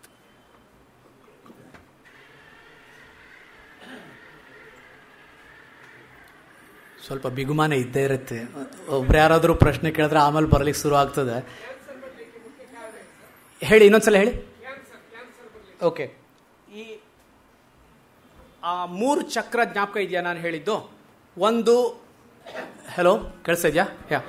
ಒಂದು ಆ 3 ಗಾಲಿ ನೆನ್ಪಿಟ್ಕೊಳ್ರಿ, 3 ಸರ್ಕಲ್. ಯಾವುದಕ್ಕೆ ಆಗಲಿ ಆ 3 ಗಾಲಿ ನೆನ್ಪಿಟ್ಕೊಳ್ಬೇಕು. ಯಾಕಂತಂದ್ರೆ ಕ್ಯಾನ್ಸರ್ ಅಂದರೆ ಏನು? ಕ್ಯಾನ್ಸರ್ ಅಂತಂದ್ರೆ ಯಾವುದೋ ಒಂದು ಥರದ ಸೆಲ್ ಕಂಟ್ರೋಲ್ ಇಲ್ಲದೆ ಮಲ್ಟಿಪ್ಲೈ ಆಗ್ಲಿಕ್ಕೆ ಆಗ್ತದೆ, ಮತ್ತೆ ಬರ್ತದೆ, ಅಥವಾ ಹುಣ್ಣಾಗ್ತದೆ, ಹುಣ್ಣಾಗಿ ಎತ್ತಿ ದೊಡ್ಡದಾಗ್ತದೆ. ಕ್ಯಾನ್ಸರ್ ಥೈರಾಯ್ಡ್ ತಗೊಳ್ರಿ, ಥೈರಾಯ್ಡ್ ದೊಡ್ಡದಾಗ್ತದೆ. ಅಥವಾ ಯಾವುದೇ ಒಂದು ಆರ್ಗನ್ ಮೇಲೆ ಒಂದು ಟಿಶ್ಯೂ ಬೆಳಿಲಿಕ್ಕೆ ಶುರು ಆದರೆ ಅನ್ಕಂಟ್ರೋಲ್ಡ್, ಹೌದಿಲ್ಲ, ಅನ್ಕಂಟ್ರೋಲ್ಡ್ ಗ್ರೋತ್ ಯಾಕಾಗ್ತದೆ? ಒಂದು ಪ್ರೀಡಿಸ್ಪೋಸಿಷನ್, ಜೆನೆಟಿಕ್ ಪ್ರೀಡಿಸ್ಪೋಸಿಷನ್ ಅಂತ ಇದ್ದೇ ಇರ್ತದೆ. ಯಾಕಂತಂದ್ರೆ ನಾವೆಲ್ಲರೂ ಕೂಡ ಆಂಕೋಜಿನ್ಸ್ ಅಂತ ಇರ್ತಾವೆ. ನಮ್ಮಲ್ಲಿ ಎಲ್ಲರಿಗೂ ಒಂದು ಸ್ವಲ್ಪರೇ ಪೊಟೆನ್ಷಿಯಲ್ ಕ್ಯಾನ್ಸರ್ ಆಗುವಂಥದ್ದು ಇದ್ದೇ ಇರ್ತದೆ. ನಾವೊಂದು ಕಥೆ ಹೇಳ್ತೀನಿ. ಒಬ್ಬ ಹುಡುಗ ನನ್ನ ಜೋಡಿ ಕೆಲಸ ಮಾಡವ, ನಾ ಇದ್ದಕ್ಕಿದ್ದಂಗೆ ಅವ್ರ ಚಿಕ್ಕಪ್ಪ ಅಂಕಲ್ ಅವ್ರು ಹೋಗ್ಬಿಟ್ರು. ಅವ್ರು ಹೋದ ಕೂಡಲಿ ಇಷ್ಟು ಆಘಾತ ಆತವಂತಂದ್ರೆ ಹಿ ಡೆವಲಪ್ಡ್ ಎ ಕ್ಯಾನ್ಸರ್. ಏನಾಯ್ತು? ಆಗ 3ನೇ ಸರ್ಕಲ್ ನೆನಪು ಮಾಡ್ಕೊಡ್ರಿ. ಒಂದು ಅನ್ಲಿಮಿಟೆಡ್, ನೆನಪದಲ್ಲ ಹೇಳಿಕತ್ತಿಲ್ಲ, ಒಂದು unlimited growth of particular cells that's controlled by genes, probably. ಅಂದರೆ ಒಂದು ಜೆನೆಟಿಕ್ ಪ್ರೀಡಿಸ್ಪೋಸಿಷನ್ ಇರಬಹುದು, ನಿಮ್ಗೆ ಎಲ್ಲರ ಹತ್ತಿರ ಇದ್ದೇ ಇರ್ತದೆ. ಆದರೆ ನಾವೆಲ್ಲರೂ ನಮ್ಮ ಇಮ್ಯೂನ್ ಸರ್ವೇಯಾನ್ಸು ಅಥವಾ ಬೇರೆ ಎಲ್ಲ, ನೀವು ಯೋಗ ಮಾಡ್ತಿರ್ತೀರಿ, ಚಲೋ ಊಟ ಮಾಡ್ತಿರ್ತೀರಿ, ಚಲೋ ತಿಂತೀರಿ, ಮನಸ್ಸಿನೊಳಗೆ ಯಾವುದೂ ಚಿಂತೆ ಇಲ್ಲ, ಎಲ್ಲ ಚಲೋ ಆಗಿದ್ದಾಗ ಅದನ್ನು ಅಗದಿ ಆರಾಮ್ ಕಂಟ್ರೋಲ್ ಮಾಡಿರ್ತೀವಿ. ಪಾಪ ಅವ್ನು ಚಿಗಪ್ಪ ಸತ್ತು ಹೋದ ಅಂಥೇಳಿ ಇಷ್ಟು ಆಘಾತ ಆತವಂಗ ಅಂದರೆ ಎಲ್ಲರೂ ಚಿಗಪ್ಪ ಸತ್ತಾಗ ಹೋದಾಗಲೂ ಕ್ಯಾನ್ಸರ್ ಬರೋದಿಲ್ಲ ಅಂತಲ್ಲ, ಬರಬೇಕು ಅಂತಲ್ಲ. ಹೇಳಿದ್ದು ಆ 3ನೇದು ಇರ್ತದಲ್ಲ, ಅದು environment. Smoke, cigarette, alcohol, excessive alcohol, pollution, chemicals, abuse, many reasons. ಆ 3 ಸರ್ಕಲ್ ನೆನ್ಪಿಟ್ಕೊಳ್ರಿ. ನಾನು ಸುಲಭವಾಗಿ ಅಂದರೆ ನಿಮ್ಗೆ ಅರ್ಥ ಆಗಲಿ ಅಂತ ಹಿಂಗೆ ಹೇಳೀನಿ. It can be more complicated in a molecular level. So answer it your question. ಒಂದು ಎಕ್ಸೆಸಿವ್ ಗ್ರೋತ್, 2ನೇದು ಜೆನೆಟಿಕ್, 3ನೇದು ಈ ಎನ್ವೈರನ್ಮೆಂಟ್. ಎನಿ ಅದರ್ ಕ್ವೆಶನ್ ಹೇಳ್ರಪ್ಪ? Absolutely. That is what I am saying. That is the reason ನಾವು ಇವತ್ತು ಹೊರಗೆ ಹೋದ್ಕೊಳ್ಳಿ ಭಾಳ ಶಾಣ್ಯರನ್ನು ತಿಟ್ಕೊಂಡು. ಯಾಕಂದ್ರೆ ಯಾರು ಏನು ಕೇಳಿದ್ರೆ 3 ಸರ್ಕಲ್ ನೆನ್ಪಿಟ್ಕೊಳ್ರಿಪ್ಪ ಅಂತ ಹೇಳ್ಬೇಡು. ಒಂದು ಇಮ್ಯೂನ್ ಡಿಸ್ಫಂಕ್ಷನ್, ಇನ್ನೊಂದು genetics. Genetics is very important. 3ನೇದು environment. You can know, I am not joking. This is the truth for diabetes. Diabetes ನೀವು ಹೇಳ್ಬೇಕಾ? ನಾನು 35 ವರ್ಷ 40 ವರ್ಷ ನಾನು ಇಲ್ಲಿ ಭಾರತ ಬಿಟ್ಟಾಗ ಡಯಾಬಿಟಿಸ್ನ ಕೇಳತ್ತಿರಲಿಲ್ಲ. ಯಾರೋ ಒಬ್ರು ಇರ್ತಿದ್ರು. ಈಗ ಮತ್ತಿಕೆರೊಳಗೆ 3 ಕ್ಲಿನಿಕ್ ಆಗ ನಮ್ಮ ಮನೆ ರಸ್ತೆಯೊಳಗೆ. ಮತ್ತಿಕೆರೆ ಒಂದು ರಸ್ತೆಯೊಳಗೆ 3 ಕ್ಲಿನಿಕ್ ಕೇಳೇ ಇರಲಿಲ್ಲ ನಾನು. ಯಾಕೆ? ಏನು ಮಾಡಿದ್ವಿ? ಅದು ಆ 3ನೇ circle it's very important. Please. ಹಾಂ ಹಾಂ, ಎಸ್ ಎಸ್, ಹೌದು. ನಾವು ಪರಿಸರ ಅಂದ ಕೂಡಲೇ ಹಂಗೆ ನೋಡ್ತಿರ್ತೀವಿ. ಈಗ ಹೊಸದಾಗಿ ಇನ್ನೊಂದು ನಾವು ಶಾಣ್ಯರಿದ್ದೀವಿ, ನಾವು ಅರ್ಥ ಆಗ್ತದೆ. ಸ್ವಲ್ಪ ಹೇಳಬೇಕು. ಹೇಳಿ ನೋಡ್ರಪ್ಪ, ಇದನ್ನು ಮರ್ತೀರಿ ನೀವು, ಇದನ್ನೊಂದು ಸ್ವಲ್ಪ ಗಮನದೊಳಗೆ ಇಟ್ಕೊಂಡ್ರಿ. ಅತಿ ಔಷಧ ಉಪಯೋಗಿಸೋದು ಅಥವಾ ಅತಿ ಹಿಂಗೆ ಸೋಪ್ ಹಚ್ಕೊಳ್ಳೋದು ಅಥವಾ ಅತಿ ಮಾಡಬಾರ್ದು. ನೋಡ್ರಿ, ಒಂದು ಸ್ವಲ್ಪ ಈಕ್ವಿಲಿಬ್ರಿಯಮ್ ಇಟ್ಕೊಳ್ಬೇಕು, ಮೇಂಟೈನ್ ಮಾಡ್ಕೋಬೇಕು ಒಳಗಿಂದು. ಆಮೇಲೆ ಮೊಸರು ಗಿಸರು ಯಾಕೆ ತಿನ್ಲಿಕ್ಕೆ ಹೇಳ್ತಾರೆ? ಆ್ಯಂಟಿಬಯೋಟಿಕ್ಸ್ ಆದಾಗ ನೀವು ಒದ್ದಾಡ್ತೀರಿ. ಆ್ಯಂಟಿಬಯೋಟಿಕ್ಸ್ ಒಂದು ಕಾಯಿಲೆ ಹೋಗ್ತದೆ, ಆಮೇಲೆ ಒದ್ದಾಡ್ಲಿಕ್ಕೆ ಶುರು ಮಾಡ್ತೀರಿ. ಓಕೆ, ಅದನ್ನು ಈಕ್ವಿಲಿಬ್ರೇಟ್ ಮಾಡಬೇಕು ಲಘುನೇ. ಮೊಸರಿನೊಳಗೆ ಇವೆಲ್ಲ ಗೊತ್ತಲ್ಲ, ಲ್ಯಾಕ್ಟೋಬೆಸಿಲಸ್ ಎಲ್ಲ ಅಷ್ಟು ಸಾಲೋದಿಲ್ಲ, ಬೇಕಾದಷ್ಟು ಬರ್ತಾವೆ. ಹಂಗೆ ಅಂಥ ಪದಾರ್ಥಗಳು ತಿಂತಿರ್ಬೇಕು. ಹಿಂಗೆ ಇದು ಅವೇರ್ನೆಸ್ ಬರಬೇಕು, ನಮ್ಗೆ ಎಲ್ಲರಿಗೂ ಬರಬೇಕು. There was one more question somewhere. Yeah please. Gene ಥೆರಪಿನಾ? No, not yet. ಬಿಕಾಸ್ ಕುಡ್ರಿ ಜೀನ್ ಥೆರಪಿ ಯಾವ್ದಕ್ಕೆ ಶುರು ಆಗ್ಯದ ಅಂತಂದ್ರೆ, when you can attribute a particular disease to a particular gene which is very well established ಆಗಾಗ್ತದೆ. Haemophilia ಅಂತ ಒಂದು ಕೇಳಿರ್ಬೇಕು ನೀವು. ಹಿಮೋಫಿಲಿಯಾ ಅಂತಂದ್ರೆ ಈ ರಕ್ತ ಹೆಪ್ಪುಗಟ್ಟುವುದಿಲ್ಲ, ಹೆಪ್ಪುಗಟ್ಟದ ಸುರಿಲಿಕ್ಕೆ ಶುರು ಆಗ್ಬಿಡ್ತದೆ. ಅದು ಯಾಕಂತಂದ್ರೆ ಈ ಕೋಆಗ್ಯುಲೇಷನ್ ಕ್ಯಾಸ್ಕೇಡ್ ಒಳಗೆ, ಕ್ಯಾಸ್ಕೇಡ್ ಅಂದರೆ ಈ ಚೈನ್ ಆಫ್ ಇವೆಂಟ್ಸ್ ಒಳಗೆ ಒಂದು ಮಾಲಿಕ್ಯೂಲ್ ಮಿಸ್ಸಿಂಗ್ ಇರ್ತದೆ, ಫ್ಯಾಕ್ಟರ್ 8 ಅಂತ ಹೇಳಿ. ಆ ಹುಡುಗರಿಗೆ ಫ್ಯಾಕ್ಟರ್ 8 ಆ ಜೀನ್ ಡಿಫೆಕ್ಟ್ ಇರ್ತದೆ. ಆ ಜೀನ್ ರಿಪ್ಲೇಸ್ ಮಾಡಿದ್ರೆ ಆಗ್ತದೆ. ಅಂಥದಕ್ಕೆ ಆಮೇಲೆ ನಾ ತೋರಿಸಿದ್ನಲ್ಲ ಇಮ್ಯುನೋ ಡಿಫಿಷಿಯನ್ಸಿ, ಆ ಗುಳ್ಳಿ ಒಳಗೆ ಒಂದು ಹುಡುಗ ಕೂತಿತ್ತು, ಆ ಹುಡುಗ ಅಂಥ ಟ್ರೀಟ್ಮೆಂಟಿಗೆ you have gene therapy. Diabetes ಒಳಗೆ ಏನಾಗಿದೆ, we know certain predisposition HLA ಅಂತ ಕರೀತಾರೆ, ಹ್ಯೂಮನ್ ಲ್ಯೂಕೋಸೈಟ್ ಆ್ಯಂಟಿಜನ್. ಆ HLA ಕೆಲವೊಂದು ಫ್ಯಾಮಿಲೀಸ್ ಒಳಗೆ ಬರ್ತಿರ್ತಾವೆ. ಆ ಫ್ಯಾಮಿಲಿ ಖರೆ ಅದನ್ನು ನಾವು ಜೀನ್ ಥೆರಪಿ ಮಾಡ್ಲಿಕ್ಕೆ ಹೋಗೋದಿಲ್ಲ ಈಗ ಸದ್ಯಕ್ಕೆ. We still have a long way to go. Yes please. That is a very beautiful question. ಈಗ ಇನ್ನೊಂದು ಅದಕ್ಕೆ ಮತ್ತೊಂದು ದಿವಸ ಬರೋಣ ಅಂತ. ಸ್ಟೆಮ್ ಸೆಲ್ ಥೆರಪಿ ಅಂತ ಈಗ ಒಂದು ಶುರು ಆಗಿದೆ. ಅಂತಂದ್ರೆ ನಿಮ್ಗೆ ಗೊತ್ತಿರ್ಬೇಕು, ನೀವಾಗಲೇ ಕೇಳಿರ್ಬೇಕು. ಈಗ ಯಾವ ಆ್ಯಕ್ಟಿವಿಟೀಸ್ ನಮಗೆ ಬೇಕಾಗಿರ್ತಾವೆ ಅಂದರೆ ರೆಟಿನಾ ಈಗ ಅಥವಾ ಈಗ ಪ್ಯಾನ್ಕ್ರಿಯಾಸು, ಆ ಹೊಸ ಹೊಸ ಈ ಆರ್ಗನ್ ಅಂತಾರಲ್ಲ, ಆ ಅಂಗಗಳನ್ನೇ ನಾವು ತಯಾರು ಮಾಡಬಹುದು ಸ್ಟೆಮ್ ಸೆಲ್ಸಿಂದ. ಹಂಗೆ ತಯಾರು ಮಾಡಿ ಅದನ್ನು ಯಾವ ಆರ್ಗನ್ ಮಿಸ್ ಆಗಿರ್ತದೆ, ಯಾವ ಆರ್ಗನ್ ಡಿಸ್ಫಂಕ್ಷನ್ನು, ಯಾವ ಅಂಗದೊಳಗೆ ಪ್ರಾಬ್ಲಮ್ ಇರ್ತದಲ್ಲ, ಅದನ್ನು ನಾವು ಅದನ್ನು ಕರೆಕ್ಟ್ ಮಾಡಬಹುದು. Yes please. ಹಾಂ, it is being practice. Very good question. ಹೌದು ಹೌದು, ಅದನ್ನೇ ಈಗ ಎಷ್ಟೊಂದು ಲ್ಯಾಬೋರೇಟರೀಸ್ ಅದ್ರ ಮೇಲೆ ಗಮನ ಮಾಡ್ಯಾವ್ರು. ಹೌದು, ಅಬ್ಸಲ್ಯೂಟ್ಲಿ ವೆರಿ ಗುಡ್ ಕ್ವೆಶನ್. ಹೇಳ್ರಿಪ್ಪ. Yeah, thalassaemia it's once again very distinct gene therapy. It is a dysfunction because ಕೆಲವೇ ಫ್ಯಾಮಿಲಿಯೊಳಗೆ ಬರ್ತಾವೆ. ಓಕೆ, you have seen that in Parsi ಫ್ಯಾಮಿಲಿಯೊಳಗೆ ಬರ್ತಾವೆ ಭಾಳ. ಯಾಕೆ ಇನ್ ಬ್ರೀಡಿಂಗ್ ಆಯ್ತು. ಇನ್ ಅಂತಂದ್ರೆ ಗೊತ್ತದಲ್ಲ, ಮತ್ತೆ ಅದೇ ಚಿಕ್ಕಪ್ಪರ ಮಕ್ಕಳು, ಅವ್ರ ಮಕ್ಕಳು, ಮತ್ತು ಕಸಿನ್ಸ್ ಒಳಗೆ ಆಗಿ ಹಿಂಗಾಗಿ ಮತ್ತೆ ಅದೇ ಜೀನ್ ಪ್ರಾಪಗೇಟ್ ಆಯ್ತು. ಹೀಗಾಗಿ ಥ್ಯಾಲಸೀಮಿಯಾ ಒಳಗೆ this is one more very clear target for stem cell therapy. And ಇಲ್ಲಿ ಇವ್ರು ನಡೆಸ್ಯಾರ ವೆಲ್ಲೂರೊಳಗೆ, ನನ್ನ ಗೆಳೆಯರು ಒಬ್ರು ಇದ್ದಾರೆ, ಅವರು ಶ್ರೀವಾಸ್ತವ್ ಅಂತ ಹೇಳಿ, ಅವ್ರು ಭಾಳ ಕೆಲಸ ನಡೆಸ್ಯಾರ. ಆಮೇಲೆ KEM hospital, Indian Institute of immuno haematology, ಅದರೊಳಗೂ ನಡೆಸ್ಯಾರ. Very good question Suresh. Yeah, ಹೇಳಿ.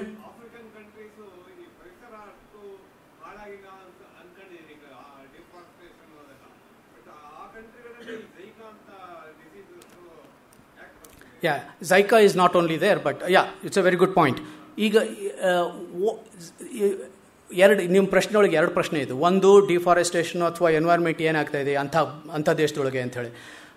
ಒಂದು ಮರಿಬಾರ್ದು ನಾವು, ಅದು ಕತ್ಲೆ ತೋರಿಸಿದೆ ಅಥವಾ ಡಿಫಾರೆಸ್ಟೇಷನ್ ಆಗಲಿಲ್ಲ ಅಂಥೇಳಿ, ಆದರೂ ಹೈಜೀನ್ ಅಷ್ಟು ಸರಿ ಇಲ್ಲ ಇನ್ನೂ.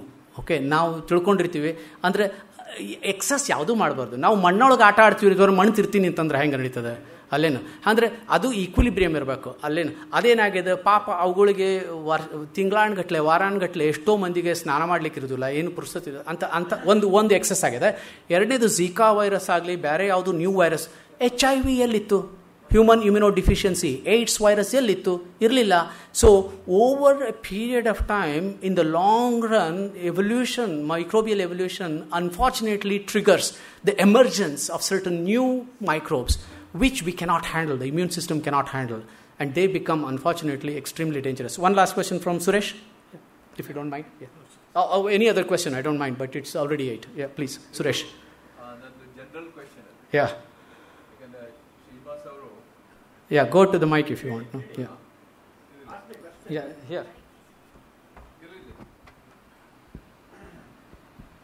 ಶ್ರೀನಿವಾಸ್, ನೀವು ನನಗೆ ಭಾಳ ವರ್ಷದಿಂದ ಶ್ರೀನಿವಾಸ್ ಅವರು ನನ್ನ ಸ್ನೇಹಿತರು. ಆದರೆ ಇವತ್ತು ಅವರ ಈ ಭಾಷಣ ಒಂದು ಸಾಹಿತ್ಯದ ಮೇಲೆ ಮತ್ತು ಅವರು ಇಮ್ಯುನಾಲಜಿ ಮೇಲೆ ಹೇಳಿದ್ದು ಭಾಳ ಅದ್ಭುತವಾಗಿದೆ, ಭಾಳ ಅದ್ಭುತವಾಗಿದೆ. ಬಹುಶಃ ನಾವು ಎಲ್ಲರೂ ಎದ್ದು ನಿಂತು ಅವ್ರು ಚಪ್ಪಾಳಿ ಹೊಡಿಬೇಕಾಗಿತ್ತು. ಯಾಕೆ ನಿಜವಾಗಿ ಹೇಳ್ತೀನಿ, ಯಾಕಂದರೆ ಹೌದು, ನೀವು ಆ ಸಾಹಿತ್ಯ ಅಂದರೆ ಮಾಸ್ತಿಯವರ ಕಥೆ, ಅದನ್ನು ಹೇಗೆ ಕೂತ್ಕೊಂಡು ಗ್ರೀಸ್ನಲ್ಲಿ ಲೂಯಿ ಜೊತೆಗೆ ಮತ್ತು ನಮ್ಮ ತರಲ್ಗಟ್ಟಿಯವ್ರ ಜೊತೆಗೆ ಕೂತ್ಕೊಂಡು, ಅದು ವಾತಾವರಣನೇ ಬೇರೆ ಇದೆ ಒಂದು. ಈಗ ಬಹುಶಃ ನೀವು ಈ ಥರದಿಂದ ಅವ್ರಿಗೆ ಬರೀ ಒಂದು ಈ ಭಾಷಾಂತರ ಮಾಡಿದ್ದಷ್ಟೇ ಅಲ್ಲ, ಅವರಿಗೆ ಫ್ರೆಂಚ್ ಸಿನಿಮಾ ಬಗ್ಗೆ ಮಾತನಾಡ್ತಾರೆ, ನಮ್ಮ ಇಂಡಿಯನ್ ಸಿನಿಮಾದ ಒರಿಜಿನ್ ಬಗ್ಗೆ ಮಾತನಾಡ್ತಾರೆ, ಹಿಂದಿ ಫಿಲ್ಮ್ ಬಗ್ಗೆ ಬಹಳಷ್ಟು ಗೊತ್ತಿದೆ, ಕನ್ನಡ ಸಿನಿಮಾ ಬಗ್ಗೆ ಗೊತ್ತಿದೆ, ಅವರು ಚೆನ್ನಾಗಿ ಹಾಡು ಹೇಳ್ತಾರೆ Hindi. He is A good singer also. So ನಾವು ಭಾಳಷ್ಟು ಇದನ್ನೆಲ್ಲ ಆದ್ದರಿಂದ ನನಗೆ ಅನ್ನಿಸ್ತು, ಭಾಳ ಅದ್ಭುತ ಅನ್ನಿಸ್ತು ಅವ್ರದ್ದು ಭಾಷಣ ನನಗೆ. ಅಷ್ಟೇ ಅಂದರೆ with so much of command you spoke, of course that is your subject. But ಈ ಒಂದು ಅಟ್ಮಾಸ್ಫಿಯರ್, ಈ ಏನು ಒಂದು ವಾತಾವರಣ ನಿಮ್ಮಲ್ಲಿ ಬಂತಲ್ಲ, ಈಗ ನಮ್ಮಲ್ಲೇ ರಾಜಾರಾಮಣ್ಣವರು ಅವರು ಪಿಯಾನೋ ಬಾರಿಸ್ತಾಯಿದ್ರು, ಹಾಗೆ ಸೈಂಟಿಸ್ಟ್ ಇದ್ದರು. ಈಗ ನೀವು ಇಷ್ಟು ಭಾಳ ಅಂದರೆ ನಿರರ್ಗಳವಾಗಿ ಈ ಸೈನ್ಸ್, ಇಮ್ಯುನಾಲಜಿ ಬಗ್ಗೆ, ಈ ಸಬ್ಜೆಕ್ಟ್ ಬಗ್ಗೆ ಮಾತನಾಡಿದಿರಿ. ಅಟ್ ದ ಸೇಮ್ ಟೈಮ್ ನಿಮ್ಮ ಇಂಟ್ರೆಸ್ಟ್ ಏನಿದೆ ಈ ಲಿಟ್ರೇಚರ್, ಪೋಯೆಟ್ರಿ, ಮ್ಯೂಸಿಕ್, ಫಿಲ್ಮ್ಸ್ ಮತ್ತು ಟ್ರಾನ್ಸ್ಲೇಟ್ ಮಾಡುವಂತಹ ಒಂದು ನಿಮ್ಮಲ್ಲಿ ಅರ್ಜ್ ಏನಿದೆ, ಇದು ನೀವು ಫ್ರಾನ್ಸಿಗೆ ಹೋದ ಮೇಲೆ ನಿಮ್ಮ ಅಲ್ಲಿ ಕಲ್ಚರ್ ನಿಮಗೆ ಬ್ಯಾಕ್ ಮಾಡ್ತಾ ಇದು. ಸಾಧಾರಣವಾಗಿ ನಮ್ಮಲ್ಲಿ ಏನಾಗ್ತದೆ, ಯಾವುದೋ ಒಂದು ನಾವು ಸಬ್ಜೆಕ್ಟು ಸೈಂಟಿಸ್ಟ್ ಮಾಡಿದ್ರೆ ಅದನ್ನೇ ಪರ್ಸ್ಯೂ ಮಾಡ್ತಾ ಹೋಗ್ತೇವೆ. ಈ ಸಿನಿಮಾ, ಲಿಟ್ರೇಚರು ಅದು ಇದು ಅಂತಂದರೆ ನಾವು ಡೈವರ್ಟ್ ಆಗ್ತದೆ ಅಟೆನ್ಷನ್ ತಿಳ್ಕೊತೇವೆ. That is not true. It is all, ನನ್ನ ಪ್ರಕಾರ it is all integrated. The holistic kind of an understanding of life ನಿಮ್ಮಲ್ಲಿ ಬಂತಲ್ಲ, ಅದಕ್ಕೇನು ಇದು ಅಲ್ಲಿಯ ಒಂದು ವಾತಾವರಣ ಕಾರಣನ ಅಥವಾ ನಿಮ್ಮ ಮುಂಚೆಯಿಂದ ಇತ್ತ? I just want to know. Suresh, ನೀವು ಭಾಳ ದೊಡ್ಡ ಮನುಷ್ಯ ಅಂದ ಜೊತೆ ಮಾತಾಡ್ತೀನಿ. ಐ ಆಮ್ ವೆರಿ ಆರ್ಡಿನರಿ ಎಲ್ಲ ಖರೆ ಹೇಳ್ತೀನಿ. We all have that talent. I am sure we all have that. We express in a different way. ನನಗೆ ಹಂಗೇನು, ನಾನು ಸುದ್ದ ನಿಮ್ಗತ್ತೆ ಸ್ವಲ್ಪ ಕಾಂಗ್ರೆಸ್ ವಸ್ತು ಪ್ರದರ್ಶನ ಅಲ್ಲೇ ಇಲ್ಲೇ ನಾಟಕ ಗೀಟ ಮಾಡ್ತಿದ್ದೆ. ಹಾಂ, ಖರೆ. ನಾ it's I think this is purely because of my French influence ಅಂತಂದ್ರೆ ಇಲ್ಲಿ ಇಲ್ಲಂತಿಲ್ಲ. ಹಾಂ, ಯಾಕಂದ್ರೆ ಇಲ್ಲಿ ರಾಜಾರಾಮಣ್ಣನ ಎಕ್ಸಾಂಪಲ್ ಕೊಟ್ರಿ, ಆಮೇಲೆ ನಮ್ಮ ಪ್ರೊಫೆಸರ್ ಶರತ್ ಚಂದ್ರ ಇಲ್ಲೇ ಇದ್ದಾರೆ, ಅವರು ಅಷ್ಟೇ ಭಾಳ ಇದು ಡೈವರ್ಸಿಫೈಡ್ ಇಂಟ್ರೆಸ್ಟ್. ಹಂಗೆ ನನಗೇನು ಅನಿಸ್ತದೆ, ನಾ ಫ್ರೆಂಚ್ ಮಂದಿ, ಸೆಬಾಸ್ಟಿಯನ್, ನನ್ನ ಗೆಳೆಯರು ಗೊತ್ತಿರಬೇಕು, ಸೆಬಾಸ್ಟಿಯನ್ ಅಂತ ನನ್ನ ಸ್ಟೂಡೆಂಟ್ ಅವ, ಇಷ್ಟು ಚಲೋ ವಯಲಿನ್ ಬಾರಿಸ್ತಾನೆ. ಆಮೇಲೆ he is a good philosopher. He has read Kant, he has read Camus, Albert Camus, he has read Sigmund Freud, he has read everything. ನಾವು ನೋಡ್ತೀನಿ, ಸಣ್ಣ ಹುಡುಗ, ಹೆಂಗೆ ಮಾಡ್ತೀವೋ ನೀನು, ಇಷ್ಟೆಲ್ಲ ಹೆಂಗೆ ನೆನಪಿರ್ತದೆ, ಇಷ್ಟೆಲ್ಲ ಹೆಂಗೆ ಮಾಡ್ತೀವಿ ಮತ್ತೆ ಜೋಡಿ. ಸೊ ಅಂಥವ್ರೆಲ್ಲ ನೋಡಿ ನಾವೇನು, ಅದೇ ಹೇಳಿದ್ನಲ್ಲ, ಒಂದು ದಿವಸ ನಾನು ಆರಾಮ ಬರೀ ಇಮ್ಯುನಾಲಜಿ ಅಂತ ಹೋಗ್ಬೋದಾಗಿತ್ತು. ಖರೆ ಒಂದು ದಿವಸ ಅನಿಸ್ತು ನಾವು ಬೇರೆಯವ್ರಿಗೆ ಉಪಯೋಗ ಆಗುವಂಥದ್ದು ಏನಾರು ಮಾಡೋಣ ಅಂತ. ಹೀಗಾಗಿ ಇಲ್ಲ, ಇನ್ನೂ ಮಾಡಬೇಕಾಗಿದ್ರಿ ಭಾಳ, ಇದೇನಿಲ್ಲ, ಇನ್ನೂ ಮಾಡಬೇಕಾಯ್ತು, ಮಾಡೋಣ ಅಂತ ಟ್ರೈ ಮಾಡೋಣ. ಈಗ ಅಧ್ಯಕ್ಷ ಭಾಷಣ ಡಾಕ್ಟರ್ ನಾಡೋಜ ರಾಮಸ್ವಾಮಿ ಅವರಿಂದ.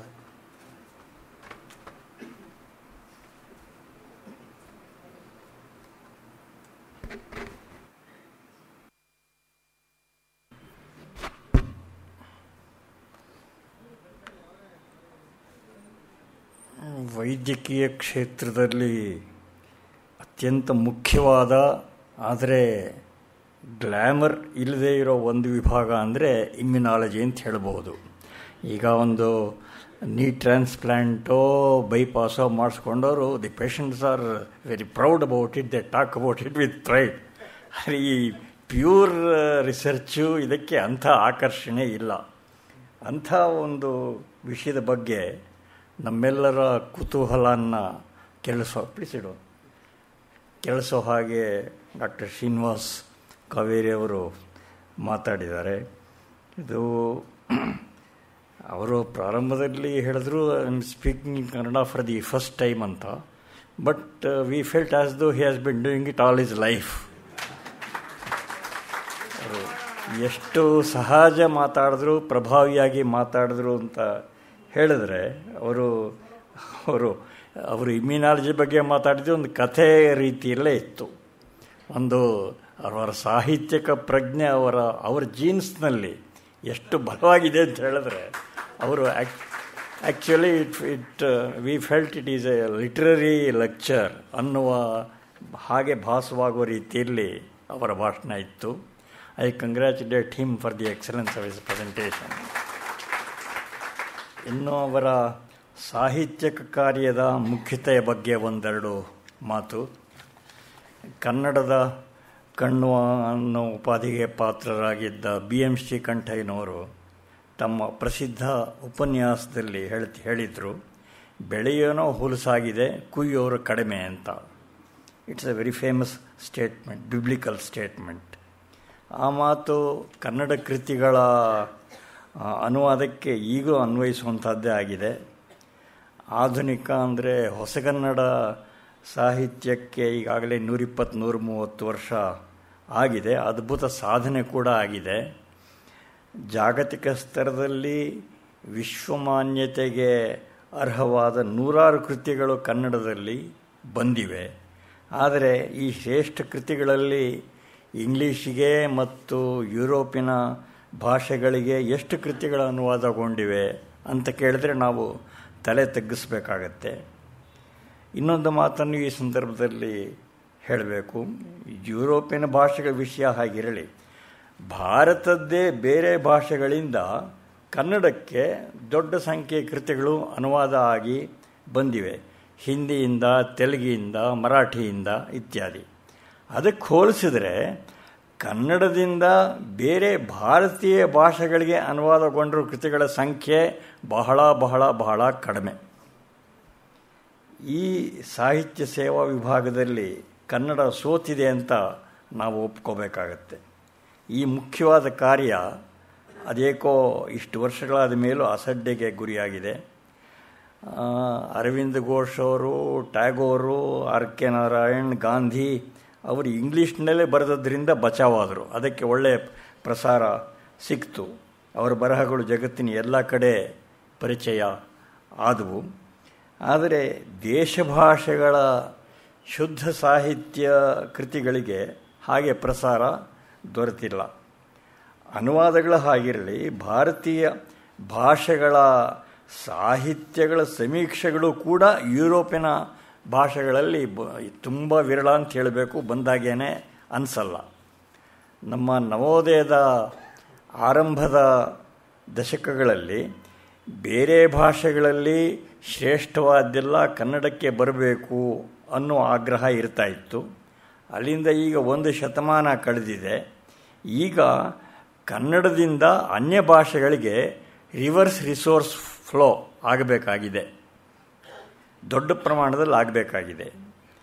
ಈಗ 30 ವರ್ಷ ಹಿಂದೆ ಸೋವಿಯತ್ ಒಕ್ಕೂಟ ಉಚ್ಛ್ರಾಯ ದಶೆಯಲ್ಲಿ ಇದ್ದಾಗ ರಷ್ಯಾ ಸರ್ಕಾರ ಒಂದು ಯೋಜನೆ ಮಾಡಿತು.